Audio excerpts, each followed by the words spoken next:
Welcome to the Fantasy Football Garage. I'm Chris the Candyman, and you already know what time it is. Tonight, we're drafting best ball teams.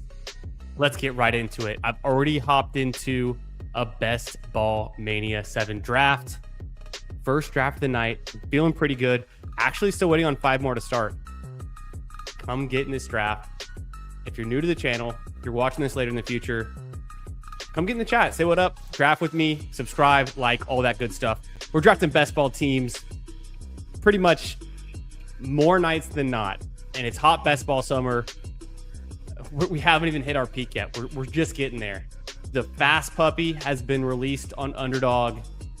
And there's a bunch of contests out there to get into. So it's a great time to be drafting best ball teams. Tonight on the show, we're talking the best values on the draft board. And it's the key to winning. I've been looking over the past years, ADPs, where could you get Brian Thomas last season? Where were we drafting him? Where were we drafting Lamar Jackson last season? Where were we drafting Christian Watson last season?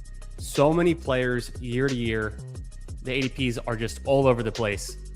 And getting the best players at the right value is the key to winning. I'm going to show you how. I'm going to tell you more about it. And we're going to draft some best ball teams tonight on stream. I'm feeling great. Happy Friday, everyone. Thanks for being here. Come become a part of the Fantasy Football Garage community. Subscribe, become a member of the Inner Circle, or become a premium YouTube member. Get access to my data models, my Google Sheets, my own rankings, my own projections. Not only for NFL best ball, for PGA best ball as well. And I will say, I'm 13th in the Big Scramble finals right now. I'm trying to take down the one, the only Pat Mayo, who is got 2 teams inside the top 10. It's the Scottish Open at the Renaissance Club, and we're feeling pretty good. I am charging up the leaderboard aggressively with my Tom Kim shares. But enough about that. We're drafting a Best Ball Mania tonight. I'm going to throw the banner up. I thought about starting off with the puppy, but we got to get right into it. I see we got Bound in the chat tonight. Shout out to Bound. I recognize Cheese24 Skull. Who else we got in here? Dodo Schwaggins. Shout out, brother. If you're drafting with me tonight, let me know where you're at. And if you missed out on this draft, enter a draft right now. Draft alongside me, and you'll be there just in time when this one finishes. We're going to enter another draft right after this. Tonight, we're talking best values on the board. I'm coming up right here with my first pick. I'm at the 5 spot, right? Let's see what we can get at the 5 spot. It's JSN or it's JT. I feel pretty strongly about Christian McCaffrey and JT over JSN this year.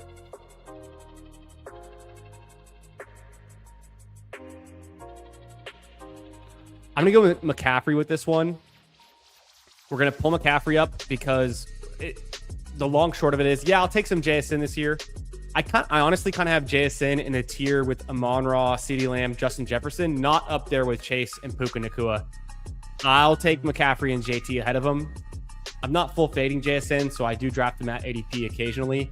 I'm feeling like McCaffrey tonight, and the main reason is because in round 2, the running back options are so good from about the top of the second round all the way until about pick 19, 20. It really dries up. You got to be lucky to get a guy like Achane or Derrick Henry to fall to pick 20. So knowing that I wanted to get an anchor running back, and I felt like I wanted to have a decent top 5 running back with one of my first 2 picks, I went ahead and opted to go McCaffrey there. We'll see what falls to me. I could start RBRB, but the wide receiver selection you get at pick 20, you can go London, AJ Brown, Nico Collins, Pickens. You could pull up Rashee Rice. You can take a Bowers pick. You have so many more options on the left side of the board in the second round that aren't related to running backs. So let me get a running back in the first round and just give myself more options, more ways to play it. We got Jeff T in the chat. What's up, brother? Money ain't a thing. Hammering Tyrone Tracy. Well, let's see how that works out for you. He's the best value on the board, in my opinion. You know what? I was saying this during the big board, the pre-NFL draft best ball tournaments, but I'm not saying it anymore. I'm a believer in Scatterboo. I'm taking Scatterboo right at about the field amount, about 8% Scatterboo. I'm kind of done drafting Tracy for now. Tracy's been impressive. Back-to-back seasons with over 1,000 all-purpose yards. And I think he's okay. I think he's good, but I don't know that he's going to be a difference maker in these tournaments. And I think the RB cliff, for me, where I want at least 4 or 5 running backs, it ends before we get to Tyrone Tracy. What's up, Emo Cowboy? How we doing, brother? Always good to see you. Hope you're doing well. And we're pulling for our boy Emo in the So You Think You Can Tout contest. AJ Brown. Hey, I said I could do it. Let's go. AJ Brown on the Patriots. He was going in the 3rd round of these drafts earlier in the year. So getting him here in the 2nd, it's not the best value you're going to get for him, but I still think it's a good pick. We'll throw some AJ Brown in there. I could have gone Bowers. If Achane was there, I would have been an Achane team, maybe even Chase Brown. Shout out to Steph Miller. We got Steph Miller in the chat. Looking forward to meeting Steph in person at the ship chasing meetup coming soon at less than a month away. So shout out there to Super Shorty. How we doing? We got Crumb in the chat. What is this, brother? We're talking the best values and we're clickbaiting anyone who's interested in fantasy football on July 10th of 2026 on a Friday night at 10 p.m. Central, 11 Eastern. We started late tonight. I was hosting. I had some neighbors over for a dinner party. You know, little fajitas and margaritas. So I might be 3 or 4 margaritas deep. It's hard to tell. We're feeling good. We're drafting. We're getting after it. Damn, this is a hard one. Could do the whole Zay Flowers thing. Could do T. Higgins. I feel like I don't have enough T. Higgins. I'm going to go T. Higgins here. Let's keep it rolling. Get myself an out with Joe Burrow, Drake May. They both typically go around my pick 68. So now I have 2 options to get an elite QB in this. Let's roll with it. I feel good about the Bengals. Dildo Schwaggins in the house. Love the profile pick and the username. Always good to see you, brother. Let's go. LFG, good luck. Appreciate that, Steph. We got Disbanded in here. What's up, brother? How we doing? Good to see you. This doesn't look like a friends and family draft. Feel free to load up the queue. You know, that's a good idea. Pick 44. Who do I want at pick 44? I'm going to jump ahead. If any of the guys I'm not necessarily queuing are there, I would also take them. But let me get a little bit optimistic. If I can get Neighbors at 44, if I can get T-Mac or get Garrett Wilson, obviously auto-click. Josh Jacobs, auto-click. Luther Burden, Cam Scattaboo. Then it starts to get tricky. Do I pull up Waddle ahead of Evans and McLaurin? I think I do. Here's the question I'm asking tonight. I'm going to put it in the YouTube poll, but I haven't started it yet. I posted it on Twitter today in the context of wide receivers 50 through 80 in ADP. I said, who are we drafting in best ball right now that you're never going to be able to get this cheap ever again? Because that's the key question to winning. Stacking matters. Week 17 matters. All of the details, the construction of the roster, they all matter. At the end of the day, the guaranteed way to win is to draft players who are never going to be cheaper because they're only going to move up the board. You can build a super team. And we're going to do a little experiment on this later in between drafts using the BBMDB website where you can simulate the past 2025 Best Ball Mania 6 results and building a team that can win. And as a thought experiment to show you guys like what it takes to win. It's not always the stacks. It's kind of the player takes. It's kind of getting the right players, but it's getting the right players at the right cost. Who is mispriced? Who are we mispricing right now in July that next year is going to be a second, third, round pick as a running back or wide receiver? If they're a QB, instead of going at pick 150, maybe they're going at pick 100. Matthew Stafford last year, Kyle Pitts. So these are the guys we need to be targeting, and we're going to get all into it tonight. What's up, First Down Fantasy? Good to see you, brother. Got in a BBM this morning at work at 6 a.m. EST and got JJ CD at the 1-2 turn. It's crazy. I love that start. That's a pretty good start for a Best Ball Mania. It's feeling more rare and rare. You see CD Lamb go to the 7th pick here. All right, let's hit up my queue. My queue is not empty, so we're going to get one of these guys. I'm happy to go Josh Jacobs. I think Josh Jacobs is one of the most mispriced players right now.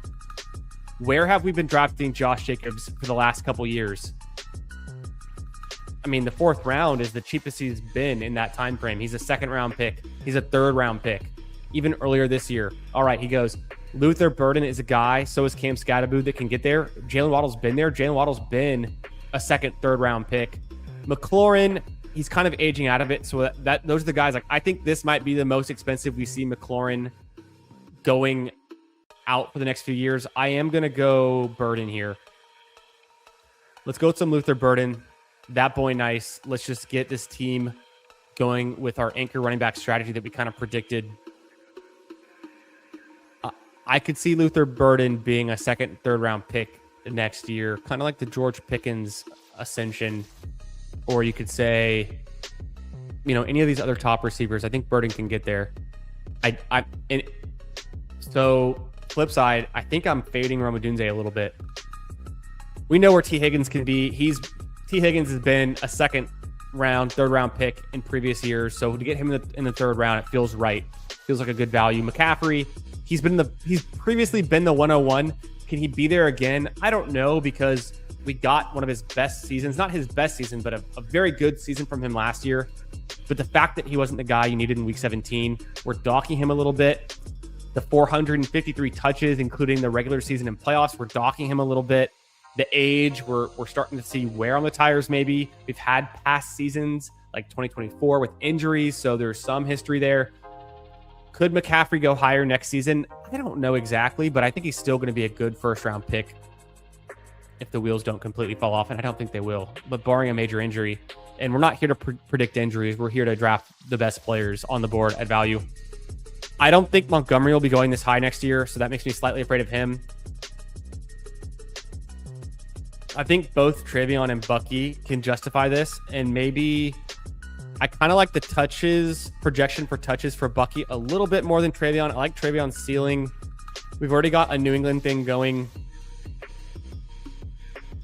I'm going to go Travion here. I'm back and forth. If I go to my Mike Clay projections, would have been Bucky just ahead of Travion, and it's a gap of about, 15 fantasy points in full PPR. So it's a similar tier. I've been saying this for a long time.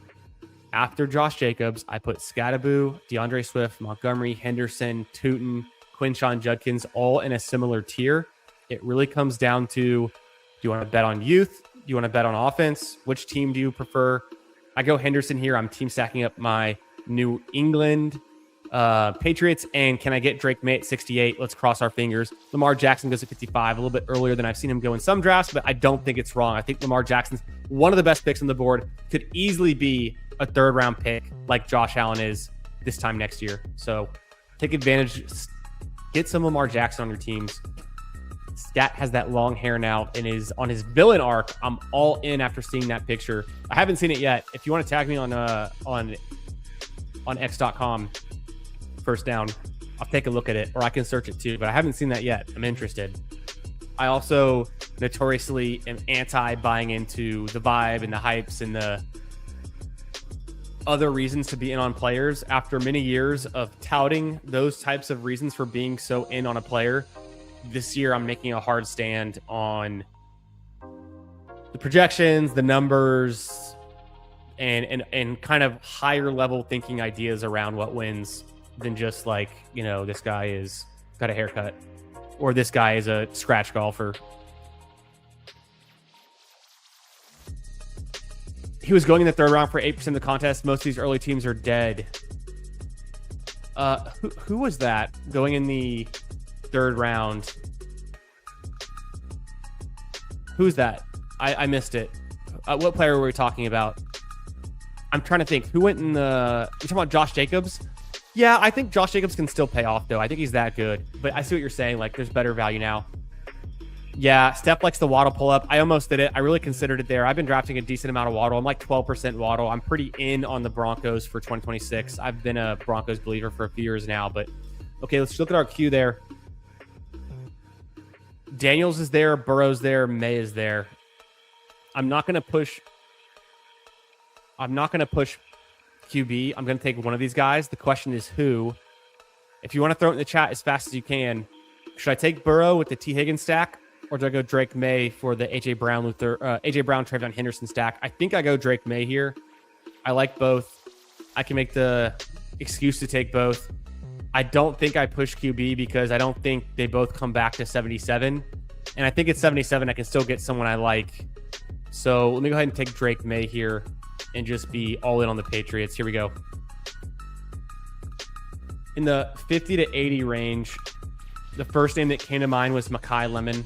After looking at the wide receivers in that range, I'll stick with that, but no high confidence. So Jeff T is saying my question about like, who are we never going to be able to buy at this price again after 2026? He's thinking Mekhi Lemon. I like that shout. I've heard Christian Watson. I've heard Josh Downs. I've heard Mekhi Lemon.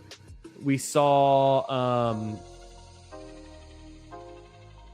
I've seen a few shouts. Oh, Brian Thomas a few times. I've seen people shout out. I shouted out Marvin Harrison. I saw Tyson get shouted out. Tyson goes pretty early here, 61. Not too early, but a little bit ahead of where he usually goes. Not that it's wrong. Like trade on the 5th, May in the 6th there. Lock in the New England double. Yeah, we got it. What's up, W Effort Omega? How we doing, brother? Sup, dog? Good to see you. AJ Brown. Crumb says, May. I'm glad. I didn't see it until now, but I listened. What's up, Jeremy? What's good, brother? Hope you're doing good. I am drafting a Best Ball Mania team. The first of the night. We're just getting started. We're feeling good. I was hosting a dinner party at my house. Had some neighbors over. Fajitas, margaritas, we're flowing. So we're feeling excellent right now. Pollard, in a different day, you'd see me draft him. Not today. The offensive line can't handle it. Chuba Hubbard, I'll make the case for it. Although I don't think he gets more expensive. I think this is kind of his price, kind of a dead zone. Do I go DK Metcalf? He's been more expensive in the past. He could be more expensive again. Year two with the Steelers. Let's roll some DK Metcalf. What can go wrong? Maybe we get a big year out of him. Maybe DK Metcalf ascends back into the 4th round or the 3rd round next season. It's possible. He's still in his prime. Big play waiting to happen. I think it's not crazy. I think Chuba Hubbard more likely is gonna decline in ADP. I don't think we're taking Chuba Hubbard in the 5th round next year. So this is the thesis I'm playing on this for these drafts tonight, and we'll see how long this kind of influence lasts on my drafting. But I'm only drafting players I think have potential to rise up the board or that are already a good value, and that's what we're going with. Pearsall could be future 49ers passing game. Totally true. I think with Mike Evans there and he's looking like a stud, he's going to hold value. I do agree that Mike Evans should be cheaper next year. And I think it's possible. I think the upside is real with Ricky Pearsall. I think where he goes, he's a good value. Could we see Ricky Pearsall go at prices he was hitting last season? Yeah. He's cheaper this year than he was last year. Maybe he can, avoid injury and prove that he can rise up. I could make the case for taking Ricky Pearsall in the 5th round next year. Pretty easy to make. Maybe the 6th round. So I like that shout. Jeremy says, maybe we'll hop on the next one. Thought about going live, but fun to draft with other people. Hell yeah, brother. And let me know when you do go live. I'll check you out, but appreciate you being here. The next one will be drafted right after this, and then we're going to get into some game theory discussion in between some of these drafts. We got the puppy out there. We can jump into a puppy tonight. We can do some more Best Ball Mania, some puppies. Who knows what we'll get into.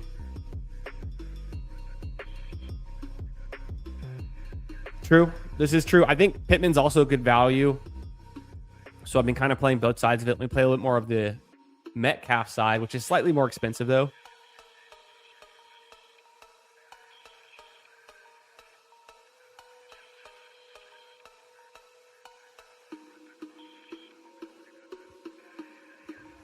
Coming back, Quorum goes. I need an RB3. I could do Harvey here. Get some more Denver pieces. I like Addison and Downs just fine. Monungai seems fine. I got a Bears bet. I like Dobbins though too. Harvey goes.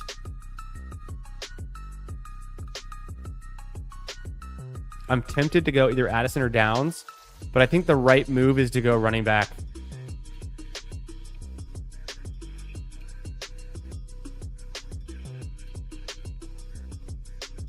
I'll let it hit Monungai. I'm going for a Bears kind kind of team stack there. I think Dobbins, Monangai, very similar in the projections at least. I like Dobbins better, honestly. I'll let Monangai hit there in the 8th round. I don't necessarily know. I don't think he gets more expensive. I like these on the Bears. He could get more expensive, but it would be Swift leaving town. Maybe Swift gets traded or something. Monangai doesn't have a big pass catching ability, and his low draft capital makes me skeptical, but I like the way that was drafted by the Ben Johnson regime and is going to potentially keep that role. And they're one of the run heaviest teams, good offensive line. A lot of things are lining up there. From a stacking perspective, I guess Rodgers late, but I'm not going to really aim for that. So we'll just figure out QB2 later. Dobbins is there. I go Dobbins. Honestly, though, Pearsall and Pittman are interesting. I like Mike Wilson, Jonathan Brooks. Do I go Dobbins or do I go with Ricky Pearsall?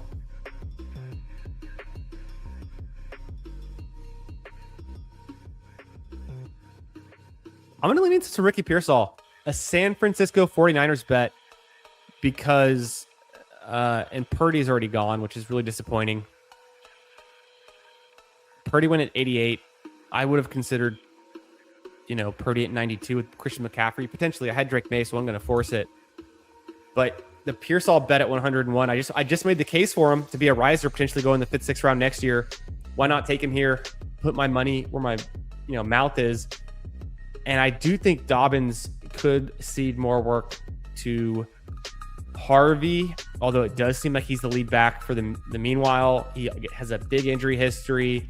I still like Dobbins. I think Dobbins could continue to rise. Maybe next year Dobbins is going in the 70s or the 60s if he really cements himself in.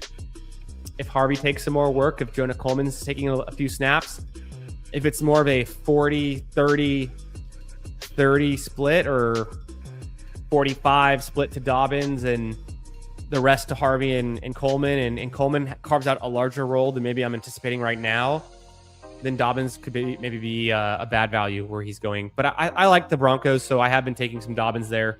I'll go Pearsall this time. It makes sense to kind of stay balanced. And I'm anchored to McCaffrey, so I don't feel like I have to get that last RB in imminently. It is time for a tight end. It is time for a QB2. That's what's next up in my mind on the board. Jeremy, we got to work on thumbnail and titles and tags to help with your SEO and views. Jeremy, I want a view. Hit me up. Let me get in there. I make sure I'm subbed. Yo, what's good? What's up, Goombas? How we doing, brother? We're chilling.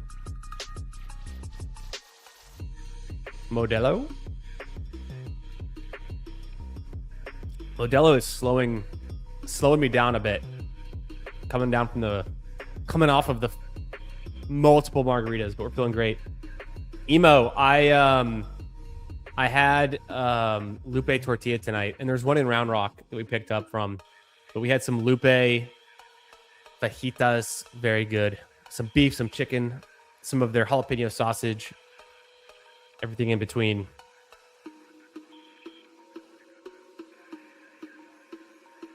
Could be. This also could be true. Could be time to go light on early RB. I feel like I'm not so worried about age cliffs. I'm kind of letting that figure itself out. I will take naked Matthew Stafford here. Aaron Jones, this is probably the most expensive we see him go again. So into kind of same thing with Kelsey potentially. Damn, Stafford goes. You hate to see it. I mean, I kind of expected it.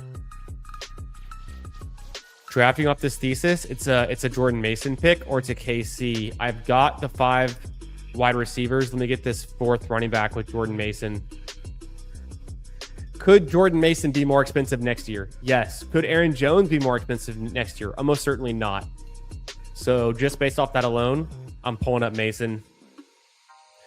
Through the grapevine, kind of the chatter I'm hearing is good all around for the Vikings. I think it can be interpreted as being good for Mason as well. I would have taken naked Stafford there. I think Stafford at pick 116 is just a good value. Stafford last year unstacked could have won you Best Ball Mania. And we're going to go through that thought experiment later tonight using BBMDB. So more on that later.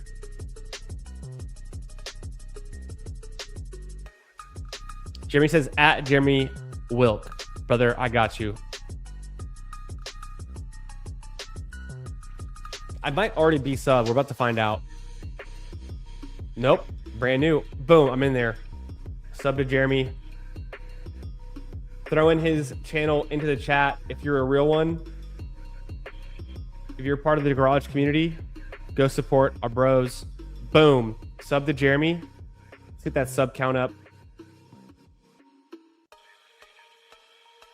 We gotta grind. We gotta grind, Jeremy. It's a long way to go. You can do it. I got a long way to go. We're doing it. Pick 125. What do you guys think for the queue? I'm not a big Baker believer. Unstacked. Maybe. I'd honestly rather go Kelsey for a little bit of a value. Mark Andrews, I think, is the real one that I want. Or Goddard later. Mark Andrews over Kelsey. Yeah, give me Mark Andrews with Isaiah likely gone and with Lamar Jackson healthy. New offensive coordinator. Give me new everything, new coach. Give me Mark Andrews there. I think we see Mark Andrews potentially ascend back into the 7th, 8th round next year. Totally possible bull case scenario. Kelsey on the way out. But still not a bad value in the 120s. I will say that, especially if you have him stacked with Mahomes. I think Kelsey can be good for one more year.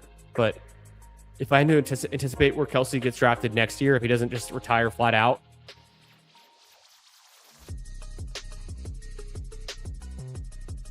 one 170s, 180s, it could get bad fast. There's no way Andrew goes to that. Worst case scenario, Andrews is getting drafted in the 150s, 160s next year. Best case scenario, he's getting drafted ahead of Laporta just after or before Kraft or something. So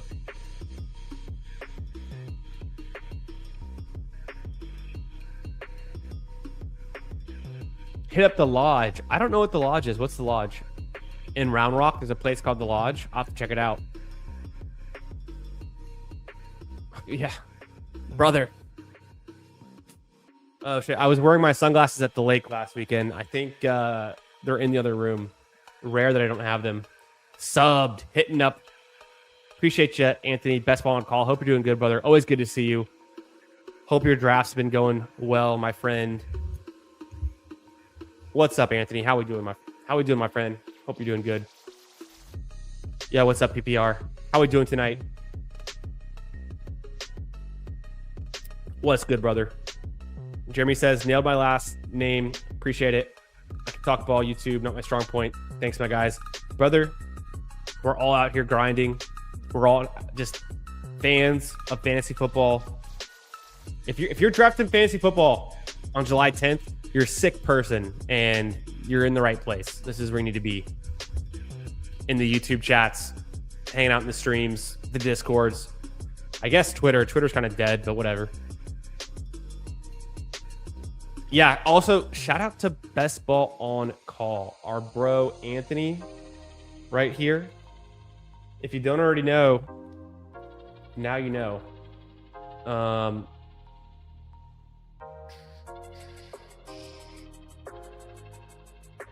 Anthony, you got any content plans coming up, brother? Here's Anthony's channel. Boom. I mean, it goes without saying. We got Emo Cowboy in the chat. Make sure you're subscribed to the Toxic Tower. Make sure you're subscribed to the Fantasy Sanctuary. And also our boy PPR Tyler. Make sure you're subscribed again to the Toxic Tower and to his personal channel, PPR Tyler. Because if you're not, you're just missing out. You're not a real part of the community if you're not subbed to everyone that we know and love and draft with. So come be a part of it. Get in on the action, the fun. Okay, this is bullshit. How is Dallas Goedert, who just came off an 11 touchdown season, and now AJ Brown is gone? How is he getting drafted lower than where we were drafting him last season? Dallas Goedert also live to be a top 5-6 tight end next year if he just keeps repeating his performances. Eli Stowers, who? Never heard of him. I need an RB5. I'm good on tight end and wide receiver for now. I need a QB2. Through the first 12 rounds. We've got a 1-4-5-2 build. Christian McCaffrey, A.J. Brown, T. Higgins, Luther Burden, Travion Hendo season, Drake May double stacked right there. Nice. DK Metcalf, Kyle Monungai, Ricky Pearsall. We got 2 49ers, 2 Bears, 3 Patriots, Jordan Mason, Mandrews, and Goldart. So we're feeling good. Pick 149 as QB time. Who can land in our lap?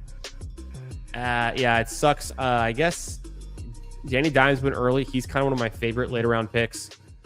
Has some Konami code. We can go Cam Ward, CJ Stroud. They both have pretty terrible offensive lines. Makes me almost consider just bumping up Bryce Young, who at least is going to play behind a good offensive line as projected. Or push it even further. We drafted Drake May early. Although it's around 13, this is about the right time. Pacheco goes, so there's no running backs here that I like. Actually, Coleman could be interesting, given the thesis we're talking about. Maybe I push Coleman. Cam Ward here, does it make sense? Stroud.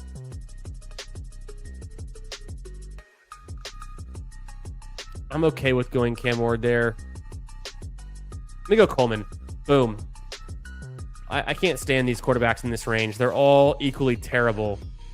So let's push it even further.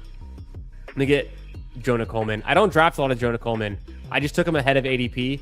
Kind of fit my thesis, though. Guys that could rise. I get the bring back for the Drake May, the Patriots piece.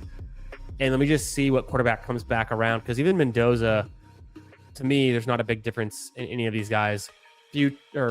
Former first-round picks, former top number 1 overall picks, number 2 overall pick, playing on bad teams, not doing a whole lot of anything yet. I think Mendoza plays more than 13 games. Drake May can carry until we get there. The tight end ADP can literally be anything next year, in my opinion. Warren, Fannin, Chig, likely Dulcich, Kincaid, Kraft, even Stowers could leap. I would agree. I don't agree with those names, but I agree in principle for sure. I've never been a big likely guy. This is the most expensive we've ever drafted likely. So that puts my radar up that he's a bad value, a bad pick. Kincaid could definitely jump. I think Kincaid could be an interesting one. I'm getting more interested in drafting him. Just anything attached to Josh Allen.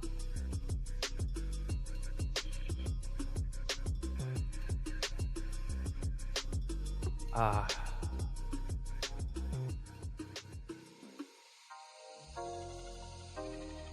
are we doing tonight, everyone? Happy Friday. Don't forget to like the stream. Make sure you're sub. Come get in the chat. Say what up. We got more drafts on deck tonight, so come draft with me.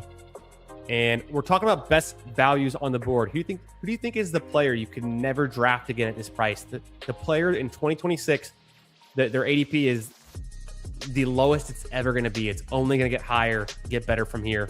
Tell me who that is. I want to know. If either of these QBs are there, I probably take one of them. I don't really need anything else on the board. Anything else like available. I like Hawkinson. I think he can easily rise. I like Trey Harris. Cam Ward going at 162. You know, that would have been nice. But I don't need my tight end 3 just yet. I can keep pushing that. So Hawkinson, I don't need it. I think it's a decent pick though. I probably go Mendoza here. I'm just trying to figure out if there's other obvious stacks that I could make. And really there's not. It's Aaron Rodgers later, but do I even want Aaron Rodgers on this team? Like, come on. Trey Harris is interesting. All right, I went Mendoza.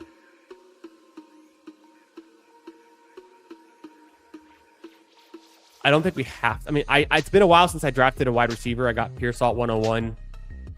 So that could have been the Trey Harris pick, but QB in round 14, that makes sense. If I take a third QB, you know,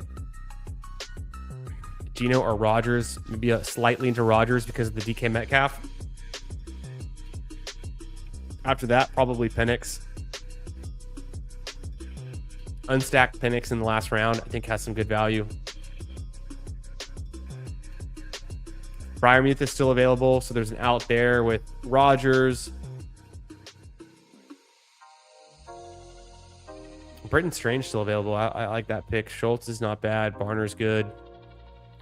Wide receivers, we still got Trey Harris available. Debo. Judy's never been cheaper. That speaks to something, but I think he's a good value. Speaking of guys that have never been cheaper, Rashad Bateman's never been cheaper. I think that's a gross mispricing. All of the running backs remaining, I could care less about pretty much. So Ray Davis, blue, fine. I don't know.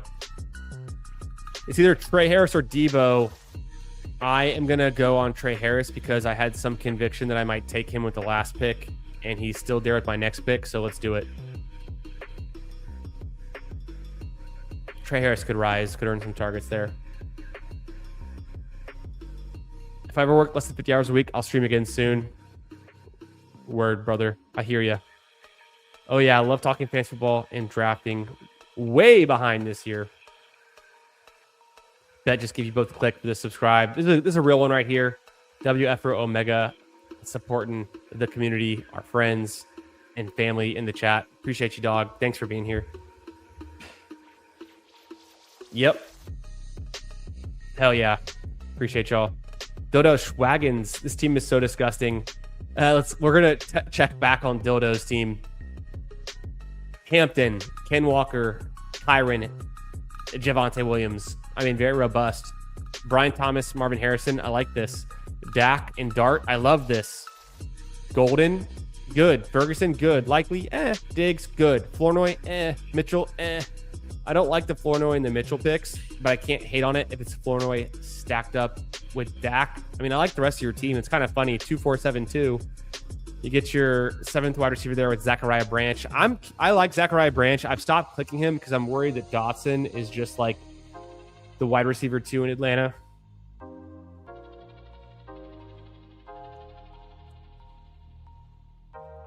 I'm going to be riding with either only Drake May and Mendoza, or I'll take Penix in the last round, wait for him to start in like week 12. Mendoza starts in like week 6 or something, or 4, and solo Drake May for a while should cover at least the bye week 11, so I'm pretty good there. Any other Patriots I need? No. Any other Raiders that are draftable? It's like no. Jack Besh, cheapest he's ever been. Honestly, not the worst last round pick.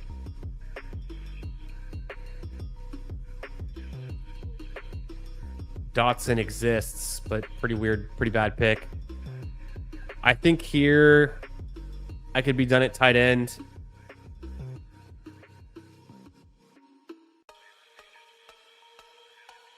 Let me just be done at tight end with the Freiermuth pick. Freiermuth's easily a guy that could jump up in ADP easily. Like he's been there before. So I go Freiermuth. Sometimes you get Freiermuth the 17th, sometimes the 18th. I just wanted to be done at tight end, so I took him in the 17th. I don't think it makes a big difference. Done at tight end.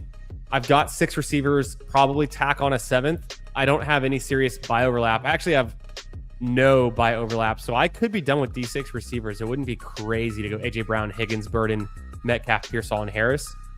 I kind of dig it. I hate teams where I end up having 6 running backs, so I think I stop with these 5. It feels a little thin, but just think of the teams I have running backs on. Niners, Pats, Bears, the Vikes, and the Broncos. These are playoff teams, except for the Vikings. So I feel good about that.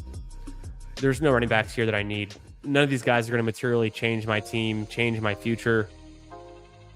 You know, Justice Hill.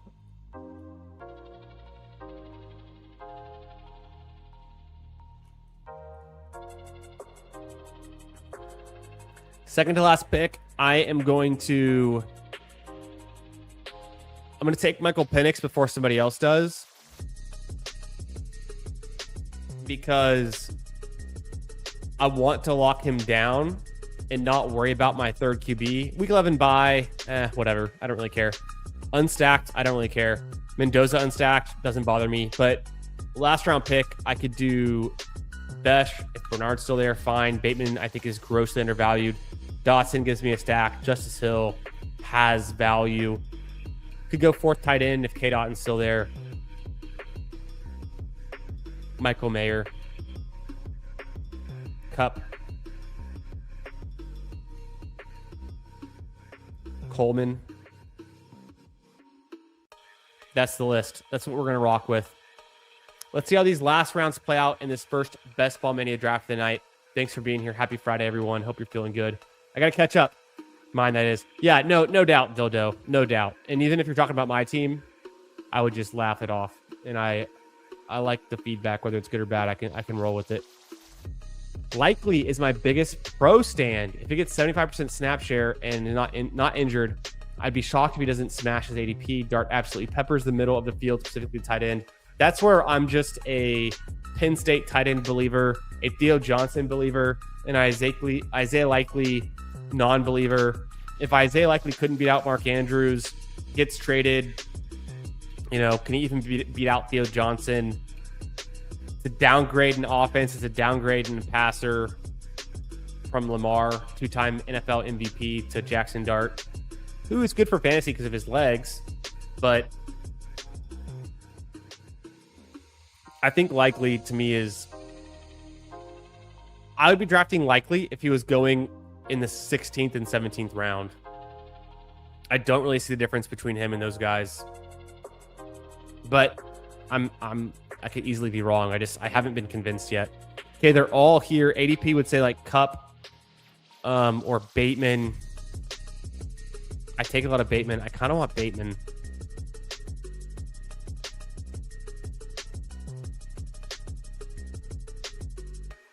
Let's go Jack Bech year 2.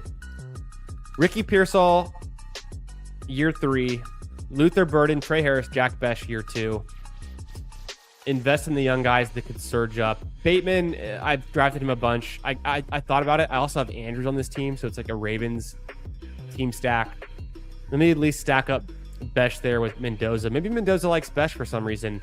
Bech was not terrible in college at LSU. If we think back, I think the crazy stat we were selling ourselves on last year was he was like out targeting, was it Brian Thomas? It was someone at LSU. It was like the Kayshon Boutte year when Kayshon Boutte was the top pass catcher at LSU. Bech then goes to TCU, but I don't think it's the worst pick. Just take a stab. I think it's a fine pick, and I have the stack. It could have been worse. I'm okay with this team. It could have been a 3-6-6-3 or a 3-5-6-4.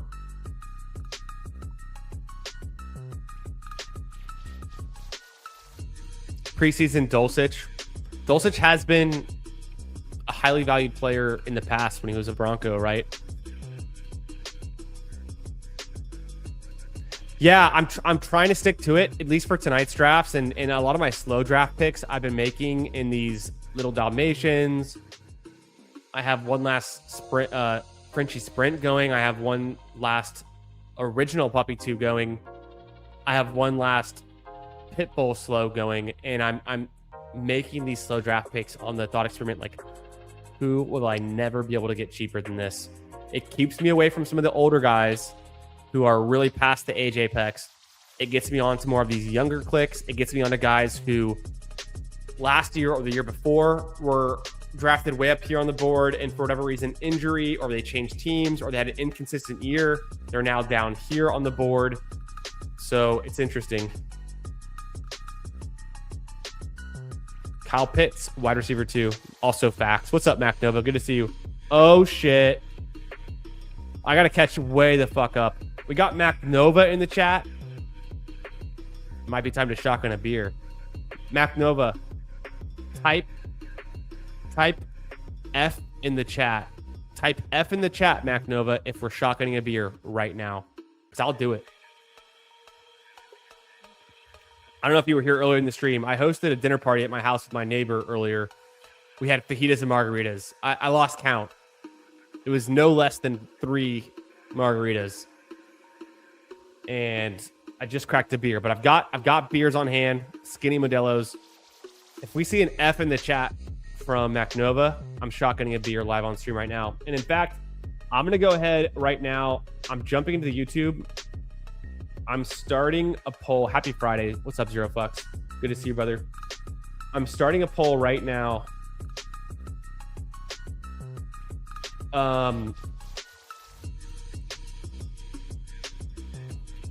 Best value on board. Never get that price again. Type in chat. And then we're going to vote on... I'm going to throw out 2 names for right now that you can vote on. But just like vote on these names for fun. But type in the chat the guy you really think will never get at this price again. I'm going to throw out Christian Watson. Christian Watson, I saw on my X/Twitter post from earlier today. What's up, Paulino? Zero Fucks. Hartman, what's up, my dog? How are we doing, Hartman? Good to see you, brother. Do you think we'll never be able to draft Christian Watson in the 5th round? He's only going up from here, until he like peaks. Or Marvin Harrison Jr.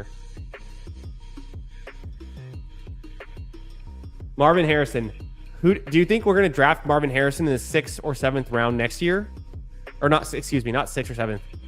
Are we going to be drafting Marvin Harrison at the 5-6 turn next year? Or is Marvin Harrison back to a 2nd round, 3rd round pick? Who are we never getting at these prices again? Watson or Harrison? ADP would say, it's Christian Watson. But what do you really believe? What do you honestly believe? Who are we going to be drafting higher next year? Christian Watson, Marvin Harrison. Let me know in the poll. Type into chat the player you think you have the highest conviction on across the board right now that is only getting more expensive. I'll give you mine. He's on the thumbnail. It's Lamar Jackson. ADP 55, anywhere in the late 5th to early 6th round. You will never draft Lamar Jackson here ever again. Unless, relative to the other QBs like Josh Allen, they all shift down. So small caveat, like if Josh Allen's a 5th round pick next year and Lamar Jackson's a 6th round pick, I get it. But as long as we're still drafting QBs, like Allen in the 3rd or the 4th round, that's going to be Lamar Jackson literally next year. Lamar Jackson, 3rd or 4th round pick next year. And it's not even hard to imagine. I have the highest conviction on that one. I think it's obvious. Drake, you could maybe say Drake May is that. Jaden Daniels is that. Are we underselling Jalen Hurts? I think that's totally another QB. Jalen Hurts is one where it's like, what is he doing in the 6-7 turn? So I have a rule. If Jalen Hurts is available in the 7th round, you always draft him. If Lamar Jackson's available in the 6th round, you always draft him. Doesn't matter the team, doesn't matter the build, draft. I mean, if you just took Josh Allen, maybe you screwed yourself. You played yourself, and you shouldn't do it. But otherwise, yeah, I'm going to super speedy catch up through the chat, and we're going to review my team, and then we'll see what's going on. We'll draft another one. Chig. Diggs scares me. Yeah, the Diggs stuff. I got a lot of Diggs. It's starting to scare me too. But I keep drafting him. But we'll see. Maybe I should moderate the Diggs because he's being somewhat sketchy. But he's still very talented. I think he plays for the Commanders. Where do you guys think Diggs plays? What's up, Hartman? We got a Hartman raid. Oh, hell yeah. Hartman, were you just live, brother? Don't got enough motion. Damn. Okay, Hartman was just live. I'm going over to Hartman's channel now. I'm sorry I didn't catch it live if you were live, brother. I've been MIA. I just sat down. I've been hanging IRL. Oh, Frenchie Friday, of course. I'm throwing a like on the stream. I'm leaving a comment. I'm saying, hell yeah. And I'm also grabbing Hartman's channel and throwing it in the chat. Control V. Boom. Guys, subscribe to Hartman. Seriously. Hartman's going live all the time, putting out great draft content, eliminators, best ball, Frenchie Fridays, all this stuff. And if you're a friend of this channel and you're not subscribed to Hartman, then you're really not a friend of the channel. I'll full stop right there. Oh shit, what's going on? You guys know the StreamYard barely works, and it's only about the YouTube. I have to pop back over to YouTube. Something just happened. And I appreciate y'all all being here on a Friday night. We got 27 watching. We got 20 likes. Bump those numbers up. Zero fucks entering the inner circle. Welcome, brother. Thanks for being here. Everybody throw some Lambos in the chat if you got your Lambos. I'm going yellow Lambo tonight. Bang.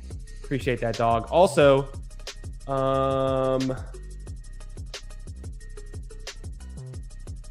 I'm setting 5 gifted memberships as soon as we can hit 30 likes. 30 likes, I'll send 5 gifted memberships for myself. Gifted memberships supports the channel. You get the emotes, of course. I haven't been posting as much lately, but during the big board, we were doing members only posts and some stuff. Also, if you're a member, a channel member, a premium member, you can DM me on Twitter at FFB Garage. DM me on Discord, Chris_the Candyman, or shoot me an email, which I never check, but I should check. fantasyfootballgarage@gmail.com. Request access to my Google Sheets, my data models, this stuff, any of my research, anything I have in a Google Sheet, whether it's PGA fantasy, NFL fantasy, all basketball stuff, I'll share it. I have a really sick sheet that I do for the big board. I'm going to update it for BBM. I've just been lazy. I'll give you access to that too. So if you want it, if you want to get in, if you just want to support the channel, you don't even care about the sheets, I appreciate that too. Okay. Got to catch up. You guys like Likely. You guys are the ones who are keeping the Likely ADP up. I'm down on Likely. Man, it's sharp. Appreciate that. Yeah, I can't have Likely in here. When draft is next, Dildo, we're jumping right into another one. I gotta catch up with the chat. Say hello to everyone first, and then we're drafting. I don't know, BBM, puppy. We'll figure it out. Throw it in the chat right now. Are we drafting a BBM next or a puppy next? If you're gonna draft with me, let me know. Eventually, we'll do some puppies tonight, but we could definitely do another BBM. Yeah. This is also true. Hartman, you can't pay a guy to be good, sadly. We've seen it year after year after year. Deshaun Watson, stat. Besh was getting mogged by Savion at TCU. This is also true.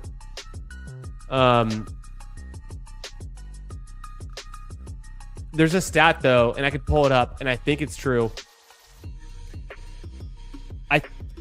I'm going to kick myself if I get this wrong, but let me just remember to one of the things I was saying last year as we were drafting, and Hartman helped me out because I probably said this to you 30 times.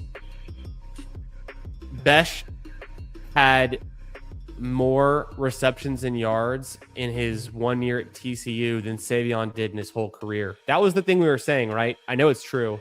Was that what we were saying, or was it somebody else? I have to fact check this one. It's been a while. Savion and Besh both been irrelevant lately, so hard to remember the facts. He applies, but many such cases, to be honest, is true. Loaded and locked for the next BBM. Okay, BBM, that's 1 vote. Jonathan Brooks getting mogged by Roschon. That's a half truth. No one was ever getting mogged by Roschon. He was a coach's pet, favorite, converted quarterback to a running back, understood the playbook, standout guy, never made an NFL. I had people touting Roschon last year, and as a Texas fan, as a Longhorn myself, I've never missed a Texas game for decades. I knew Roschon was not the guy. I was drafting him when he was a rookie. I was optimistic, but last year I was way out. There was some tout that came on Pete's show and was like propping up Roschon stuff, and I couldn't believe it. I was like, what? Waiting on Roschon Johnson. Yeah, wait forever. What up, Putt Daddy? How we doing, brother? Brother, I'm doing so good right now in my big scramble. I've jumped up, like I predicted last time we streamed. I jumped up from 18th in the big scramble. I'm at like 13th right now. I had 5 players make the cut. I've got Tom Kim. I'm going to be rising up. I'm almost in the top 10. And it's, we have 6 days left. So waiting on Monungai all along. Mendoza at Penix, what happened? Yeah, we got to review this team as well. I'm just pushing it. I am a true believer in guys that are going to rise. It's my current thesis. Guys are going to rise in the future. Mendoza, never going to be this cheap again. Penix, maybe never this cheap again. Maybe he is really actually good. Drake May continues to get more expensive. And I want to bet on the young guys, the young QBs. I think it's some breakout potential. So I just wanted to push it. Isn't all-in bet on Drake May because I double stacked him early with Travion and AJ Brown. So there's not really anything else I need from these other quarterbacks is kind of where I'm at. Never fade Monangai again. I did not draft a lot of Monangai last season. I'll let you know that. Katron could be the guy. Could be true. Bullish. I still think Bill can break off some big runs. I'm skeptical of Rachaad White. I'll draft both of them, though. Likely league versus the not fucking likely Legion. I'm so lost on that. That's a good tongue twister, but I get it. Paulino, good to see you, brother. Hope you're doing well. Not Mac Nova, but F. I'm that far behind. Okay, well, it still stands. Likely Josh Downs of Mo Cox's. Yeah, that tracks. It could be either way. Jaden Daniels. Yeah, Jaden Daniels is a guy that may never be this cheap again. I need to draft more Jaden Daniels. I had a lot of Jaden Daniels last year. Maybe I'm a little bit gun shy because of the injury. The triple analogies. Yeah, talking about Zero or me, probably both. Packers fan with 4.5% Watson and 23% Marvin. Ball knower. I don't hate Watson, but ball knower take right there. Give me Marv. I think so too.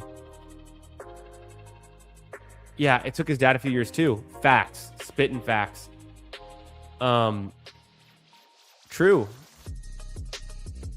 I like all these things.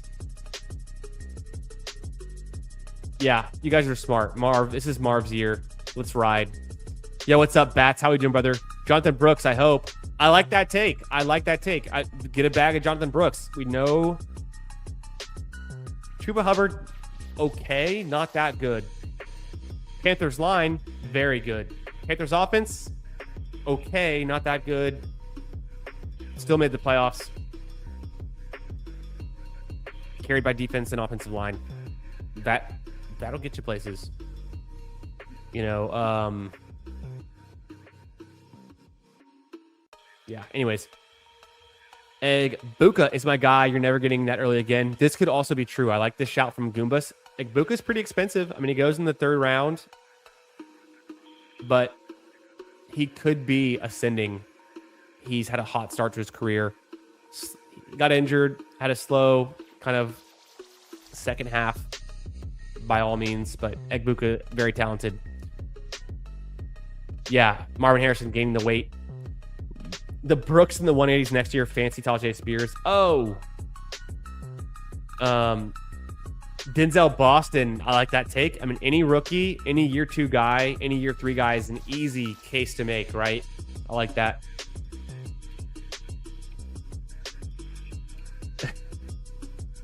Recent draft board backgrounds. The hate. What's up, Air Jeff? Came here from Hartman. Aloha. Bro, aloha. What's up? Man, I'm feeling good. I'm feeling zoned in. The profile pic looks like we're on a beach somewhere, maybe Costa Rica. Definitely could be Hawaii based on the aloha. Thanks for being here, Air Jeff. Hope you're doing good, brother. Happy Friday. Hartman's the man. Hartman's my dog. And so if you're a friend of Hartman's, you're a friend of mine. Thanks for jumping in. We're about to draft another Best Ball Mania. We just finished our first one of the night.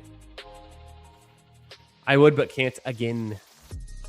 Don't have the yellow Lambos. Oh, more yellow Lambos. I wish they would display on StreamYard. I probably could prop up comments from YouTube. Honestly, I'm such a noob. I don't even know how to do that, but we'll show that. Yeah, appreciate y'all. Zero Fucks. Thanks for the new member as well, brother. BBM. Dodo's here for one reason and one reason only. Zero says Fast Puppy. Goombus said BBM. I think earlier Jeremy said BBM or someone did. Yeah, BBMs. Likely, I like a tight end 2. Make that clear. Of course, stacked. I want to get tight ends. Yeah, no, I'm tracking. Roshan, you mean Roshoff? Oof, hard oof. Not a Carson Beck guy? Carson Beck's fine. I mean, he went to the Natty. I bet you Gardner Minshew has just as good a chance to start games as Beck by the end of the season, but maybe in the future Beck can play a little bit. I'm not out. More of a dynasty pick. Savion had 1655 career in 5 years. Besh had 10.34 senior year. Okay. There must have been some other stat that we were spouting off last year. I'm never going to remember it, but Besh was a guy. What if Savion had 1,616 this year when Reed goes down? This is what people are saying, though. This is also true. The problem is he doesn't play with Josh Allen, so it's not going to happen. Okay. Oh my God, I'm falling further behind. Pearsall or Tesla? Yeah, true. Just second-year guys, third-year breakouts. Just shoot for the moon. Go for all of them. This is also true. When Brooks was a rookie, was the Chuba smash year. So we're coming full circle. Yeah, Ricky has some upside. I've come around. He's not too expensive anymore. Last year, you guys tried to sell me on Ricky. I said, no, too expensive. This year, I think he's fine. Judkins, I think he gets a lot of work. I'm worried the Browns just aren't that good. If it truly is Deshaun Watson, and if it's Shedeur Sanders, I don't want any Quinshon Judkins.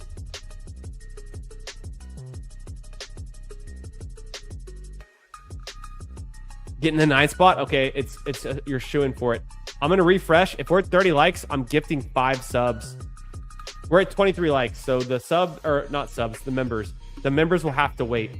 We got 28 watching, 23 likes. I know we can up those numbers. Get us at 30 likes, and we're going to be... I'm going to gift 5 memberships to the stream. Dang, I'm also going to make some slow draft picks by the end of the stream, so don't let me forget. Also, we can look at my live. Just going to brag a little bit. My live big scramble up for 1,000 in 13th place. If I can jump a few more spots. Look at the Pat Mayo here. Pat Mayo again. Shout out to Gunner, Fast Willie. Got some real D-gens in here. I'm in 13, but I'm rising fast. 282 over the last 2 days. If I do 282 again, I'm going to jump into 12, 11, 10. Could be 9. We'll see. We'll see how many players made the cut from these guys. I think I finished top 10 minimum. And if next week goes even better at the Open at Royal Birkdale, we can start to multiply this 1,000 by a couple factors. But I at least want to get this up to 1,500, 2,000 by the end of this week. I'll be feeling good. All right, we're going to join a BBM. I didn't review the last team because we're already moving on. I'm going to join from my phone in about 10 seconds. Get ready. If you're hearing me talking about this, if you see the BBM on the stream, get ready, okay? Let's join it in 5, 4, 3, 2, 1. 3 more to start. It's going to feel fast. 2 more to start. If you want to jump in, I mean, hey, you're competing for a 1 out of 11 advance because we already know I'm taking that first advancing spot. But that's buyer beware. That's what you run into if you want to draft in the sharp rooms that we get going here.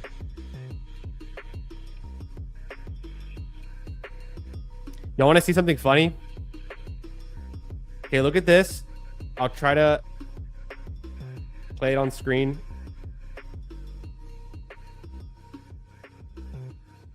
Also, I already joined this draft. Let me pull that up.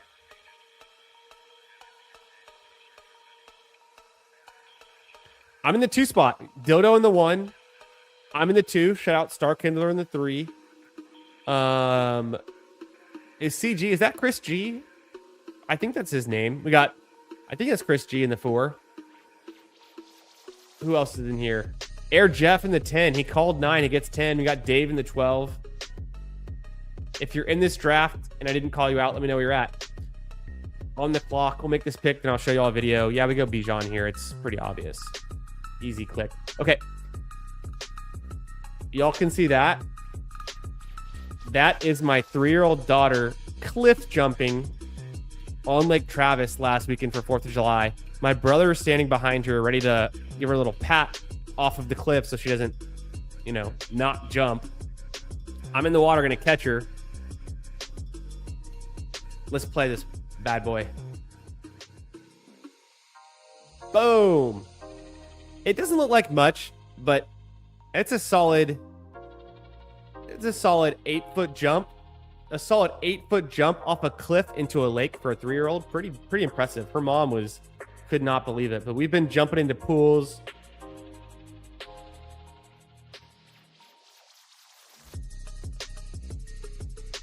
And we've been jumping all summer long. Swim lessons, jumping off pools, jumping off docks. So we've upgraded to cliff jumping. I was very impressed. So that's what I did for 4th of July last weekend. I was cliff jumping with a 3-year-old. It was sick. Hope you guys had a good 4th of July. 9 spot's not bad. Dante Moore. Oh, you mean Arch Manning, brother. Yeah, I guess. It's not the exact stat because we were really just like shitting on somebody, and I forget who it was with the whole Besh thing. I thought it was Savion. It's somebody else, though. It's somebody else who is not productive. Yeah, sorry if you guys are in the underflow or the overflow drafts. I tried. At the end of the day, I'm kind of glad I'm not drafting with everyone because you guys are too sharp. So, got to save some EV for me in these Best Ball Manias.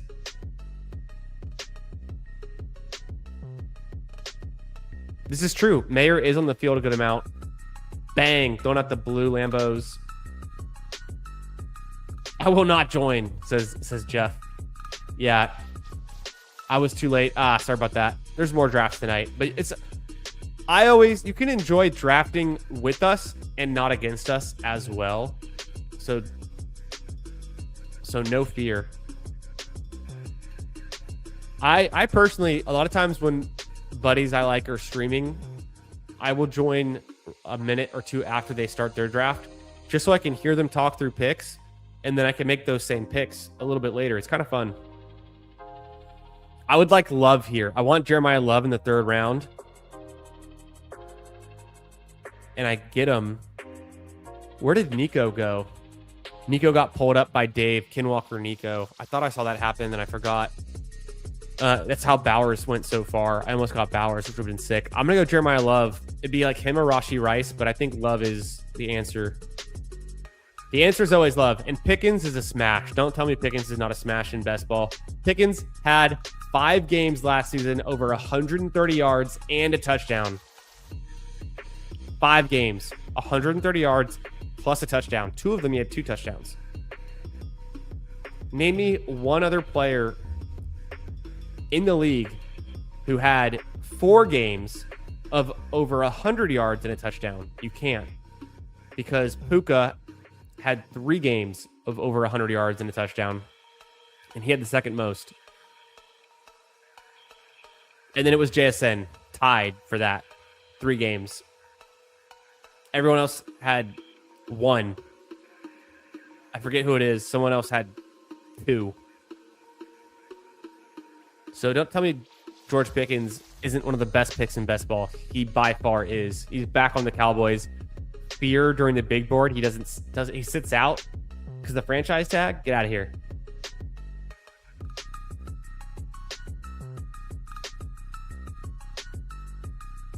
Yeah, I think Mayer's not a bad pick. This is also a good idea. Oh, Goombas, I totally overlooked that because I was confused about the CG being in the 4 spot. We got Man Poker in the 5 here. McCaffrey, Derrick Henry, Olave. A very nice start.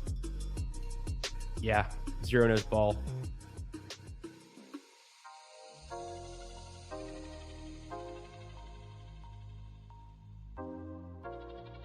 Nico over Pickens is wild.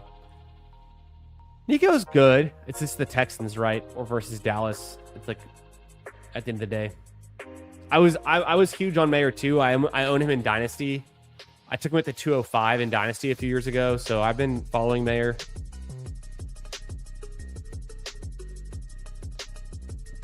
If we see Mac Nova back in the chat and he posts an F, we're shotgunning a beer. Let it be known.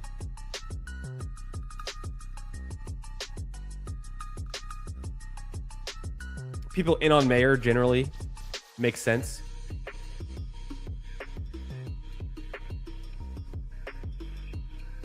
4 QBs and 5 tight ends and a puppy. That's hilarious.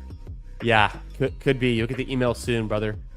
Amon-Ra had 3. Okay. Puka and JSN and Amon-Ra all had 3.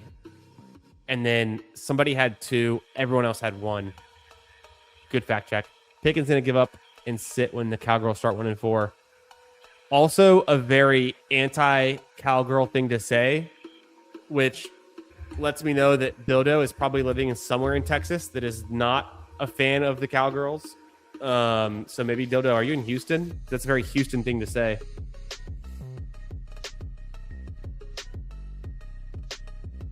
Hartman's in the chat, but he's not in the draft. Or is he in your room? Oh. He is in your room. You guys were in the puppy together? That's hilarious. Yeah, it's so funny. Y'all are hilarious. Okay, 47.50. Who is never going to be this cheap again? It's Colston Loveland. It could be JMO, Trevion, Bucky. I like pretty much all the names available. I don't want to give away too much information to Dildo as he's listening, but let's go Colston Loveland here. JMO, Lamar Jackson, nice. To go Zay Flowers, very nice.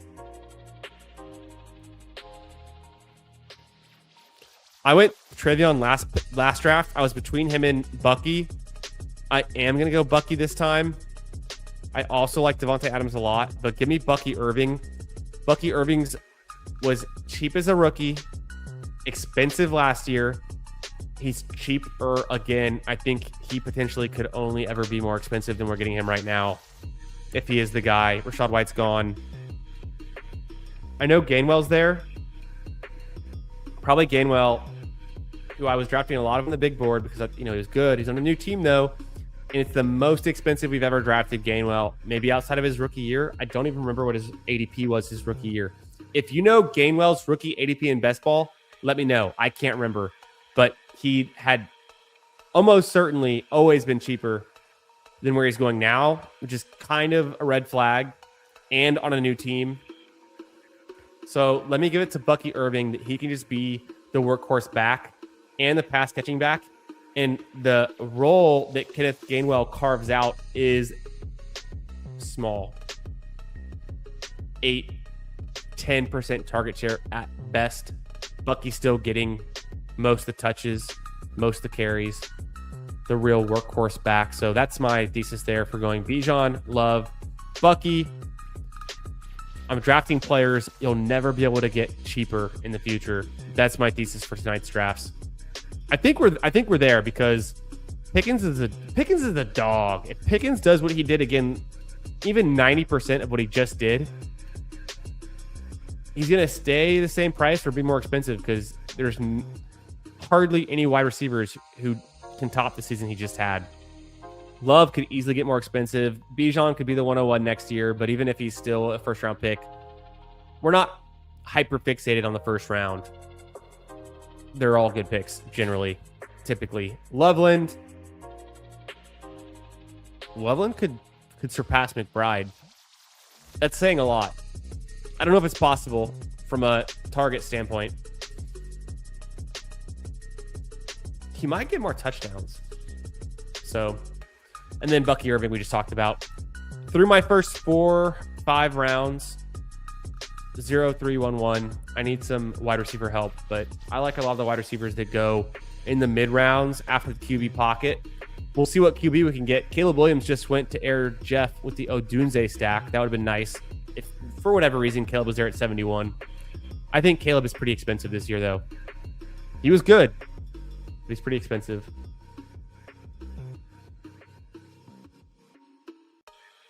JMO in the 80s next year. Could be. Dildo's not here to snipe. I appreciate that. Pickens flip CD next year. Oh, spicy. Wouldn't be outrageous. What's up, Splash Zone? What's good? How we doing? What's going on? JSN worst pick. Oh. Drafting JSN, the most expensive he's ever been. I mean, hey, I took McCaffrey over Jason last draft. Maybe I know something. Maybe I'm getting too cute with it. Jadarian Price, 71. Could be good, could be bad. Tyler Warren, also make a similar case to him as Colston Loveland, but I'm not going to double dip tight end now. There's no way, especially not when I only have one. It's Marvin Harrison, baby.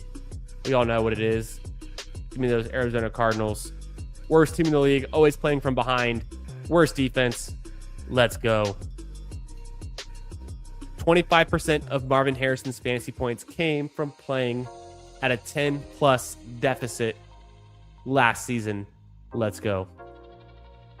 More of that. Makai Lemon. You guys are pretty in on Makai Lemon. I think that's a fun pick.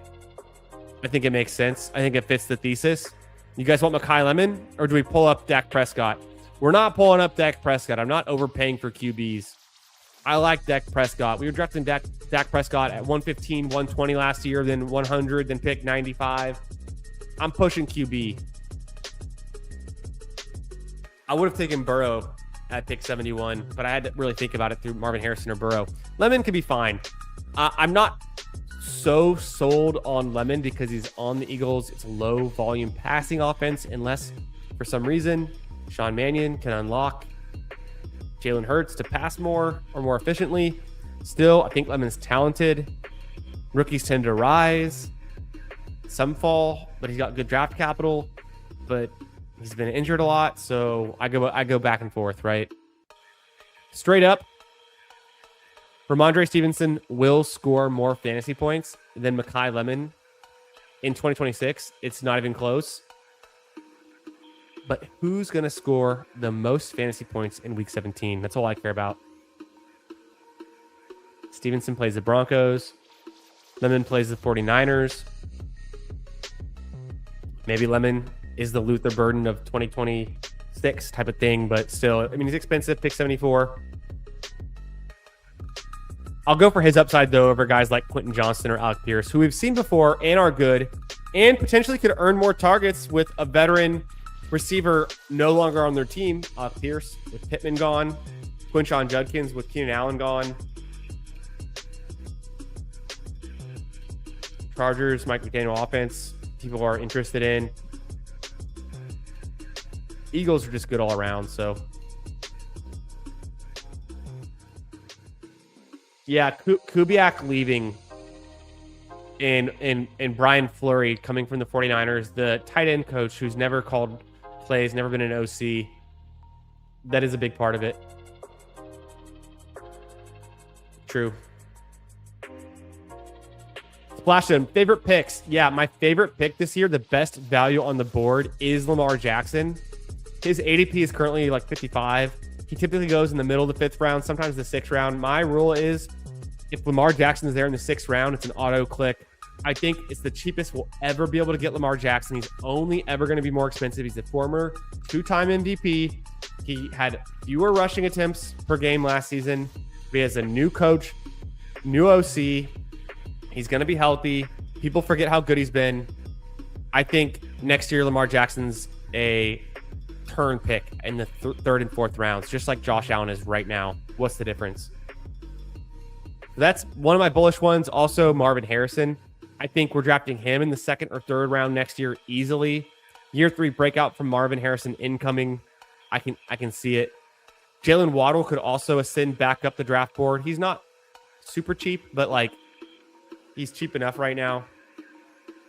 Garrett Wilson. Garrett Wilson could ascend back up the draft board. He's not super cheap, but he's pretty easy to get. I think people forget his target earning ability. Wow, Dak almost came back around. Goes to pick 93. Would have been incredible to get that stack and get him. I don't want Dowdle. I could do Josh Downs. Mahomes or Purdy.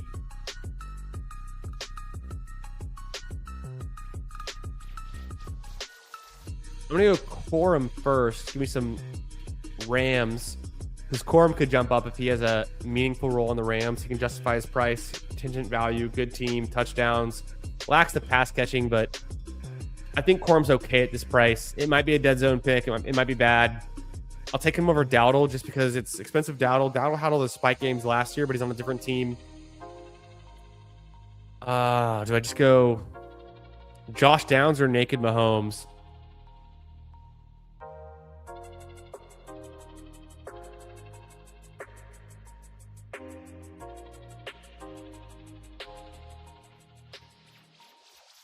I think this is cheap Patrick Mahomes.